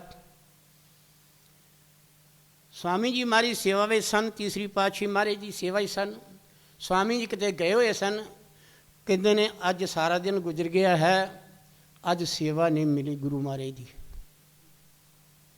ਇਹ ਮਹਾਰਾਜ ਜੀ ਸੁਣਾ ਰਹੇ ਨੇ ਸਾਨੂੰ, ਕਹਿੰਦੇ ਸੇਵਾ ਨਹੀਂ ਮਿਲੀ, ਸੇਵਾ ਨਹੀਂ ਮਿਲੀ। ਉਧਰੋਂ ਕੀ ਕੀਤਾ, ਲੰਗਰ ਦੀ ਘੰਟੀ ਖੜਕ ਗਈ, ਸਾਰੇ ਲੰਗਰ ਖਾਣ ਚੱਲ ਗਏ, ਪਰ ਮਹਾਰਾਜ ਕਹਿੰਦੇ ਨੇ ਅੱਜ ਉੱਠੇ ਤੇ ਫਿਰ ਬੈਠ ਗਏ। ਮਹਾਰਾਜ ਕਹਿੰਦੇ ਫਿਰ ਬੈਠ ਗਏ। ਅਸੀਂ ਕਿਹਾ ਅੱਜ ਸੇਵਾ ਤੇ ਕੀਤੀ ਕੋਈ ਨਹੀਂ, ਤੇ ਲੰਗਰ ਕੀ ਖਾਈਏ। ਜੇ ਸਰੀਰ ਨੇ ਸਿਮਰਨ ਨਹੀਂ ਕੀਤਾ, ਸੇਵਾ ਨਹੀਂ ਕੀਤੀ, ਸਤਸੰਗ ਨਹੀਂ ਕੀਤਾ, ਇਹਨੂੰ ਰੋਟੀ ਦੇਣੀ ਹੈ। ਕਹਿੰਦੇ ਨੇ ਕਿ ਉਹ ਸਿਰ ਦਾ ਸਮਾਂ ਨਿਕਲ ਗਿਆ ਇੱਦਾਂ ਹੀ। ਦੁਪਹਿਰ ਆਈ, ਅੰਦਰ ਭੁੱਖ ਲੱਗੀ ਸੀ, ਕੀ ਕੀਤਾ, ਮਹਾਰਾਜ ਜੀ ਕਹਿੰਦੇ ਨੇ ਅੱਜ ਸੇਵਾ ਤੇ ਹੋਈ ਕੋਈ ਨਹੀਂ ਹੈਗੀ। ਸ਼ਾਮਾਂ ਵੀ ਪੈ ਗਈਆਂ, ਅਜੇ ਮਹਾਰਾਜ ਜੀ ਗਊ ਘਰ ਦੀਆਂ ਗਊਆਂ ਜਿਹੜੀਆਂ ਸਨ ਉਹਨਾਂ ਨੂੰ ਚਾਰਾ ਪਾਉਂਦੇ ਸਨ, ਉਹਨਾਂ ਦੀ ਦੇਖ ਰੇਖ ਵੀ ਕਰਦੇ ਸਨ। ਪਰ ਫਿਰ ਕੀ ਹੈ, ਧਿਆਨ ਕਿੱਥੇ ਲੱਗਾ। ਮਹਾਰਾਜ ਕਹਿੰਦੇ ਧਿਆਨ ਲੱਗਾ ਸੀ ਅੱਜ ਸਵਾਮੀ ਜੀ ਕੋਲ ਨਹੀਂ, ਅੱਜ ਉਹਨਾਂ ਦੇ ਦੀਦਾਰ ਨਹੀਂ ਹੋਏ, ਅੱਜ ਉਹਨਾਂ ਦੀ ਸੇਵਾ ਨਹੀਂ ਕੀਤੀ, ਉਹਨਾਂ ਨੂੰ ਇਸ਼ਨਾਨ ਨਹੀਂ ਕਰਾਇਆ, ਅੱਜ ਉਹਨਾਂ ਦੀ ਸੇਵਾ ਵਿੱਚ ਨਹੀਂ ਲੱਗੇ। ਕਹਿੰਦੇ ਨੇ ਕਿ ਸਾਡਾ ਰੋਟੀ ਖਾਣ ਦਾ ਧਰਮ ਕੋਈ ਨਹੀਂ ਹੈ। ਇੰਨੇ ਚਿਰ ਨੂੰ ਇੱਕ ਹੋਰ ਮਹਾਤਮਾ ਜੀ ਜਿਸ ਨੂੰ ਸੌਂਪ ਕੇ ਗਏ ਸਨ ਮਹਾਰਾਜ ਜੀ, ਉਹ ਆ ਗਏ। ਕਹਿੰਦੇ ਕੀ ਗੱਲ ਅੱਜ ਉਦਾਸੀ ਕਿਉਂ ਹੈ ਚਿਹਰੇ 'ਤੇ। ਮਹਾਰਾਜ ਕਹਿੰਦੇ ਸਾਨੂੰ ਜਦੋਂ ਪੁੱਛਿਆ ਉਦਾਸੀ ਕਿਉਂ ਹੈ ਚਿਹਰੇ 'ਤੇ, ਅਸੀਂ ਉਹਨਾਂ ਨੂੰ ਕਿਹਾ ਭਈ ਅੱਜ ਅਸੀਂ ਇਸ ਕਰਕੇ ਉਦਾਸੀ ਹੈ ਕਿ ਸਾਨੂੰ ਸੇਵਾ ਨਹੀਂ ਮਿਲੀ। ਕਹਿੰਦੇ ਖਾਣਾ ਖਾਧਾ ਹੈ, ਗਰਮੀਆਂ ਦੇ ਦਿਨ ਸਨ, ਤਿੰਨ ਸਮੇਂ ਖਾਣਾ ਖਾਣਾ ਪੈਂਦਾ ਹੈ, ਸਵੇਰੇ ਵੀ, ਦੁਪਹਿਰ ਨੂੰ ਵੀ, ਰਾਤ ਨੂੰ ਵੀ। ਮਹਾਰਾਜ ਕਹਿੰਦੇ ਨੇ ਅਸੀਂ ਤਿੰਨੇ ਟਾਈਮ ਨਹੀਂ ਖਾਧਾ ਖਾਣਾ। ਕਹਿੰਦੇ ਨੇ ਤੂੰ ਇੱਥੇ ਬੈਠਾ ਹੈ ਕਿਹਦੇ ਹੁਕਮ ਨਾਲ ਬੈਠਾ ਹੈ। ਕਹਿੰਦੇ ਨੇ ਕਿ ਸ਼੍ਰੀ ਗੁਰੂ ਮਹਾਰਾਜ ਦੇ ਹੁਕਮ ਨਾਲ ਬੈਠਾ ਹੈ, ਉਹਨਾਂ ਦੇ ਇੰਤਜ਼ਾਰ ਵਿੱਚ ਹਾਂ, ਕਦੋਂ ਉਹਨਾਂ 'ਤੇ ਸੇਵਾ ਕਰਾਂ। ਕਹਿੰਦੇ ਇਹ ਸੇਵਾ ਨਹੀਂ, ਇਹ ਵੀ ਤਾਂ ਸੇਵਾ ਹੀ ਹੈ। ਜਦੋਂ ਤੇਰਾ ਧਿਆਨ ਗੁਰੂ ਦੇ ਨਾਲ ਹੈ, ਇਹ ਸੇਵਾ ਹੈ। ਇੱਕ ਹੁੰਦੀ ਹੈ ਮਨ ਕਰਕੇ ਸੇਵਾ ਕਰਨੀ, ਇੱਕ ਹੁੰਦੀ ਤਨ ਕਰਕੇ ਸੇਵਾ ਕਰਨੀ। ਇੱਕ ਮਾਨਸਿਕ ਪੂਜਾ ਹੁੰਦੀ ਹੈ, ਇੱਕ ਸਰੀਰਕ ਪੂਜਾ ਹੁੰਦੀ ਹੈ। ਪਿਆਰੀ ਸਾਧ ਸੰਗਤ, ਮਾਨਕ ਸੇਵਾ ਵਿੱਚ ਵੀ ਬੜਾ ਲਾਭ ਹੈ। ਕਾਕ ਵਿਸ਼ੁੰਡੀ ਜੀ ਦੀ ਕਥਾ ਹੁੰਦੀ ਹੈ। ਕਾਕ ਵਿਸ਼ੁੰਡੀ ਕੀ ਕਰਦੇ ਨੇ, ਸਵੇਰੂ ਪਰਬਤ 'ਤੇ ਰਹਿੰਦੇ ਨੇ। ਉੱਥੇ ਪਰਬਤ ਦੇ 3 ਪਰਬਤ ਇਕੱਠੇ ਨੇ, ਇੱਕ ਪਰਬਤ ਥੱਲੇ ਪਿੱਪਲ ਹੈ, ਇੱਕ ਪਰਬਤ ਥੱਲੇ ਬੋੜ ਹੈ, ਇੱਕ ਪਰਬਤ ਦੇ ਉੱਤੇ ਗੱਲ ਕੀ ਅੰਬ ਦਾ ਬੂਟਾ ਹੈ। ਅਤੇ ਉਹ ਤਿੰਨੇ ਟਾਈਮ ਕੀ ਕਰਦੇ ਨੇ, ਉਹ ਇੱਕ ਦਰਖਤ ਥੱਲੇ ਬੈਠ ਕੇ ਉਹ ਕੀ ਕਰਦੇ ਨੇ, ਕਾਕ ਵਿਸ਼ੁੰਡੀ ਜੀ ਆਪ ਬਿਆਨ ਕਰ ਰਹੇ ਨੇ ਕਿ ਉਹ ਕਰਦੇ ਨੇ ਸਿਮਰਨ ਕਰ ਰਹੇ ਨੇ। ਫਿਰ ਦੂਸਰੇ ਦਰਖਤ ਥੱਲੇ ਜਾ ਕੇ ਬੈਠਣਾ ਹੈ, ਉੱਥੇ ਕੀ ਕਰਨਾ ਹੈ, ਉੱਥੇ ਕੀ ਕਰਨਾ ਹੈ, ਮਾਨਸਿਕ ਪੂਜਾ ਕਰਨੀ ਹੈ ਕਿ ਮੈਂ ਅੱਜ ਭਗਵਾਨ ਨੂੰ ਇਸ਼ਨਾਨ ਕਰਾ ਰਹੇ ਹਾਂ। ਇਸ਼ਨਾਨ ਹੋ ਗਿਆ ਹੈ, ਮੈਂ ਸੁੱਕਾ ਕੱਪੜਾ ਲੈ ਕੇ ਇਹਨੂੰ ਸਾਫ਼ ਕਰਨਾ ਹੈ, ਪੂੰਝਣਾ ਹੈ। ਫਿਰ ਮੈਂ ਕੀ ਕਰਨਾ ਹੈ, ਫਿਰ ਪੂਜਾ ਕਰਨੀ ਹੈ। ਆਪਣਾ ਪੂਜਾ ਹੋ ਗਈ ਹੈ, ਪੂਜਾ ਕਰਕੇ ਫਿਰ ਮੈਂ ਕੀ ਕਰਨੀ ਹੈ ਕਿ ਮੈਂ ਆਰਤੀ ਉਹਦੀ ਕਰਨੀ ਹੈ। ਪਰ ਆਰਤੀ ਕੋਲ ਕੋਈ ਨਹੀਂ, ਨਾ ਕੋਈ ਪਾਣੀ ਕੋਲ ਹੈ। ਮਨ ਜਿਹੜਾ ਹੈ ਉਹ ਮਾਨਸਿਕ ਪੂਜਾ ਹੋ ਰਹੀ ਹੈ, ਮਾਨਸਿਕ ਸੇਵਾ ਹੋ ਰਹੀ ਹੈ, ਇਹਦਾ ਨਾਂ ਹੈ ਬੰਦਗੀ, ਮਾਨਸਿਕ ਪੂਜਾ। ਪਰ ਸਾਡੇ ਅੰਦਰ ਤੇ ਤਿੰਨੇ ਗੱਲਾਂ ਹੀ ਨਹੀਂ ਹਨ। ਨਾ ਅਸੀਂ ਸਵੇਰੇ ਜੁੜੇ ਹਾਂ, ਨਾ ਅਸੀਂ ਦੁਪਹਿਰ ਨੂੰ ਜੁੜੇ ਹਾਂ, ਨਾ ਰਾਤ ਨੂੰ ਜੁੜੇ ਹਾਂ। ਰਹਿਣ ਗਵਾਈ ਸੋਏ ਕੇ ਦਿਨ ਗਵਾਇਆ ਖਾਏ, ਹੀਰੇ ਜੈਸਾ ਜਨਮ ਹੈ ਕੌਡੀ ਬਦਲੀ ਜਾਏ। ਕਹਿੰਦੇ ਹੀਰੇ ਜੈਸਾ ਜਨਮ ਹੈ ਕੌਡੀ ਬਦਲੇ ਜਾਏ। ਕਹਿੰਦੇ ਉਸ ਵੇਲੇ ਉਹਨਾਂ ਸੰਤਾਂ ਨੇ ਕੀ ਕਿਹਾ, ਮਾਰੀ ਕਹਿੰਦੇ ਨੇ, ਉਹ ਕਹਿੰਦੇ ਨੇ ਵੀ ਤੂੰ ਸਵੇਰ ਦਾ ਤੇ ਧਿਆਨ ਤੇ ਗੁਰੂ ਮਹਾਰਾਜ ਦੇ ਚਰਨਾਂ 'ਚ ਲਾ ਕੇ ਬੈਠਾ ਹੈ, ਇਹ ਸੇਵਾ ਨਹੀਂ, ਇਹ ਸਰੀਰ ਕਿਹਦਾ ਹੈ? ਕਹਿੰਦੇ ਗੁਰੂ ਮਹਾਰਾਜ ਦਾ। ਕਹਿੰਦੇ ਫਿਰ ਇਹ ਸਰੀਰ ਨੂੰ ਜਿਹੜਾ ਭੁੱਖਿਆਂ ਰੱਖਣਾ ਇਹ ਵੀ ਪਾਪ ਹੈ, ਗੁਰੂ ਦਾ ਸਰੀਰ ਹੈ, ਇਹਦੀ ਸੇਵਾ ਕਰਨੀ, ਇਹਦੀ ਸਫਾਈ ਰੱਖਣੀ, ਸੇਵਾ ਵਾਸਤੇ ਹਰ ਦਿਨ ਤਿਆਰ ਕਰਨਾ ਇਸ ਨੂੰ। ਕਹਿੰਦੇ ਨੇ ਇਹ ਜੇ ਨਾ ਕਰੋਗੇ ਤਾਂ ਇਹ ਵੀ ਰਹਿ ਜਾਏਗਾ। ਪਿਆਰੀ ਸਾਧ ਸੰਗਤ, ਬਾਬਾ ਫਰੀਦ ਸਾਹਿਬ ਦੀ ਮੈਂ ਗੱਲ ਕਰ ਰਿਹਾ ਸੀ। ਬਾਬਾ ਫਰੀਦ ਸਾਹਿਬ ਘਰ ਆਏ ਨੇ, ਘਰ ਆ ਕੇ ਕੀ ਕੀਤਾ, ਮਾਤਾ ਨੇ ਪਰਖ ਕੀਤੀ ਹੈ। ਉਹਨੇ ਮਾਤਾ ਨੇ ਕੀ ਕੀਤਾ ਹੈ, ਉਹਨਾਂ ਨੇ ਕੀ ਕੀਤਾ ਕਿ ਦੁੱਧ ਦੇ ਨਾਲ, ਮਲਾਈਆਂ ਦੇ ਨਾਲ, ਮੱਖਣਾਂ ਦੇ ਨਾਲ, ਘਿਓ ਦੇ ਨਾਲ ਉਹਨਾਂ ਨੇ ਭੋਜਨ ਤਿਆਰ ਕੀਤਾ। ਉਹਨਾਂ ਇੱਕ ਵਿਅੰਜਨ ਨਹੀਂ ਬਣਾਇਆ ਮਾਤਾ ਨੇ। ਅੱਜ ਮਾਤਾ ਜਿਹੜੀ ਗੁਰਮੁਖ ਸੀ ਉਹ ਵੀ ਪਰਖਣ ਲੱਗੀ ਹੈ ਪੁੱਤਰ ਨੂੰ। ਅੱਜ ਇਹਨੂੰ ਗੱਲ ਕੀ 12 ਦੇ 12 24 ਸਾਲ ਹੋ ਗਏ ਨੇ, ਇਹ ਵੇਖੀਏ ਕੀ ਲੈ ਕੇ ਕੀ ਆਇਆ ਘਰ, ਇਹ ਘਰ ਕੀ ਲੈ ਕੇ ਆਇਆ ਹੈ, ਇਹ ਵੇਖਣਾ ਘਰ ਲੈ ਕੇ ਕੀ ਆਇਆ ਹੈ। ਪਰ ਉਸਨੇ ਕੀ ਕੀਤਾ, ਥਾਲ ਉਹਨੇ ਪਰੋਸ ਕੇ ਬੜਾ ਵੱਡਾ ਥਾਲ ਅੱਗੇ ਰੱਖਿਆ, ਵਿੱਚ ਵਿਅੰਜਨ ਰੱਖੇ ਸਾਰੇ ਹੀ ਬਣਾਏ। ਅਤੇ ਮਾਂ ਗਰਮੀ ਦੀ ਰੁੱਤ ਸੀ, ਪੱਖਾ ਕਰਦੀ ਪਈ ਹੈ ਬਾਬਾ ਫਰੀਦ ਸਾਹਿਬ ਨੂੰ। ਕਹਿੰਦੀ ਹੈ ਬੇਟਾ ਬੜੇ ਚਿਰਾਂ ਬਾਅਦ ਤੈਨੂੰ ਭੋਜਨ ਕਰਾਉਣ ਦਾ ਸਮਾਂ ਮਿਲਿਆ ਹੈ, ਹੁਣ ਤੂੰ ਭੋਜਨ ਛਕ। ਭੋਜਨ ਖਾਂਦਾ ਪਿਆ ਹੈ, ਬਾਬਾ ਫਰੀਦ ਸਾਹਿਬ ਭੋਜਨ ਖਾਣ ਲੱਗਾ ਹੈ। ਖਾ ਕੇ ਇੱਕ ਕੌਲੀ ਨੂੰ ਵੇਖਿਆ, ਦੂਜੀ ਕੌਲੀ ਨੂੰ ਚੈੱਕ ਕੀਤਾ, ਤੀਜੇ ਵਿਅੰਜਨ ਨੂੰ ਚੈੱਕ ਕੀਤਾ, ਅਤੇ ਮਾਤਾ ਪੁੱਛਦੀ ਪੁੱਤਰ ਖਾਣਾ ਕਿੱਦਾਂ ਦਾ ਬਣਿਆ ਹੈ। ਭੋਜਨ ਖਾਧਾ ਗਿਆ, ਭੋਜਨ ਖਾਧਾ ਗਿਆ ਅਤੇ ਬਾਬਾ ਫਰੀਦ ਸਾਹਿਬ ਨੂੰ ਮਾਤਾ ਪੁੱਛਦੀ ਹੈ ਬੇਟਾ ਕਿੰਨਾ ਕੁ ਸਵਾਦ ਆਇਆ ਹੈ, ਭੋਜਨ ਕਿੱਦਾਂ ਦਾ ਬਣਿਆ ਹੈ। ਉੱਥੇ ਬਾਬਾ ਜੀ ਨੇ ਪਹਿਲਾ ਸ਼ਲੋਕ ਲਿਖਿਆ ਹੈ, ਫਰੀਦਾ ਸ਼ੱਕਰ ਖੰਡ ਨਵਾਤ ਗੁੜ ਮਾਖਿਓ ਮਾਝਾ ਦੁੱਧ। ਕਹਿੰਦੇ ਸਭੇ ਵਸਤੂ ਮਿੱਠੀਆਂ ਪਰ ਰੱਬ ਨਾ ਪੂਜਣ ਤੁਧ। ਉੱਥੇ ਬਾਬਾ ਫਰੀਦ ਸਾਹਿਬ ਮਾਂ ਨੂੰ ਕਹਿੰਦੇ ਨੇ ਮਾਤਾ ਤੂੰ ਕੋਈ ਕਸਰ ਨਹੀਂ ਛੱਡੀ, ਤੂੰ ਖੀਰ ਬਣਾਈ ਹੈ, ਤੂੰ ਗੱਲ ਕੀ ਪ੍ਰਸ਼ਾਦ ਬਣਾਇਆ ਹੈ, ਤਰ੍ਹਾਂ ਤਰ੍ਹਾਂ ਦੀਆਂ ਸਬਜ਼ੀਆਂ ਬਣਾਈਆਂ ਨੇ, ਤੂੰ ਬੜਾ ਗੱਲ ਕੀ ਤੂੰ ਇਹ ਆਪਣਾ ਲਾ ਕੇ ਸਾਰਾ ਕੁਛ ਘਰ ਦਾ ਸਮਾਨ ਲਾ ਕੇ ਬੜੀ ਬੜੀਆਂ ਘਿਓ ਦੇ ਨਾਲ, ਸ਼ੱਕਰ ਨਾਲ, ਮੱਖਣ ਨਾਲ ਤੂੰ ਗੱਲ ਕੀ ਭੋਜਨ ਤਿਆਰ ਕੀਤਾ ਹੈ, ਕੋਈ ਕਸਰ ਨਹੀਂ ਛੱਡੀ ਇਹਦੇ ਵਿੱਚ। ਪਰ ਮਾਤਾ ਜੀ ਤੂੰ ਪੁੱਛਦੀ ਹੈ ਸਵਾਦ ਕਿੱਦਾਂ ਦਾ ਆਇਆ ਹੈ, ਕਿਆ ਕੁ ਭੋਜਨ ਬਣਿਆ ਹੈ। ਪਰ ਕਹਿੰਦੇ ਨੇ ਮਾਤਾ ਜੋ ਆਨੰਦ ਮਾਲਕ ਦੇ ਖੁਦਾ ਦੇ ਗੱਲ ਕੀ ਬੰਦਗੀ ਵਿੱਚ ਆਇਆ ਹੈ ਉਹ ਇਹਨਾਂ ਪਦਾਰਥਾਂ ਵਿੱਚ ਨਹੀਂ ਹੈ, ਉਹ ਇਹਨਾਂ ਪਦਾਰਥਾਂ ਵਿੱਚ ਨਹੀਂ ਹੈ। ਕਹਿੰਦੇ ਕਿੱਥੇ ਹੈ ਆਨੰਦ ਉਹ, ਕਹਿੰਦੇ ਨੇ ਮਾਲਕ ਦੀ ਇਬਾਦਤ ਵਿੱਚ ਹੈ। ਅਸੀਂ ਖਲੋ ਨੂੰ ਪੜ੍ਹ ਤੇ ਲਿਆ ਪਰ ਅਸੀਂ ਇਹਦੀ ਖੋਜ ਵੀ ਕੀਤੀ ਹੈ ਕਿ ਇਹ ਕਹਿੰਦਾ ਕੀ ਹੈ। ਫਰੀਦਾ ਸ਼ੱਕਰ ਖੰਡ ਨਵਾਤ ਗੁੜ ਮਾਖਿਓ ਮਾਝਾ ਦੁੱਧ ਸਭੇ ਵਸਤੂ ਮਿੱਠੀਆਂ ਪਰ ਰੱਬ ਨਾ ਪੂਜਨ ਤੁਧ। ਕਹਿੰਦਾ ਜਿਹੜਾ ਸਵਾਦ ਰੱਬ ਦੀ ਬੰਦਗੀ ਵਿੱਚ ਆਇਆ ਕਹਿੰਦੇ ਉਹ ਸਾਨੂੰ ਨਹੀਂ ਮਿਲ ਰਿਹਾ।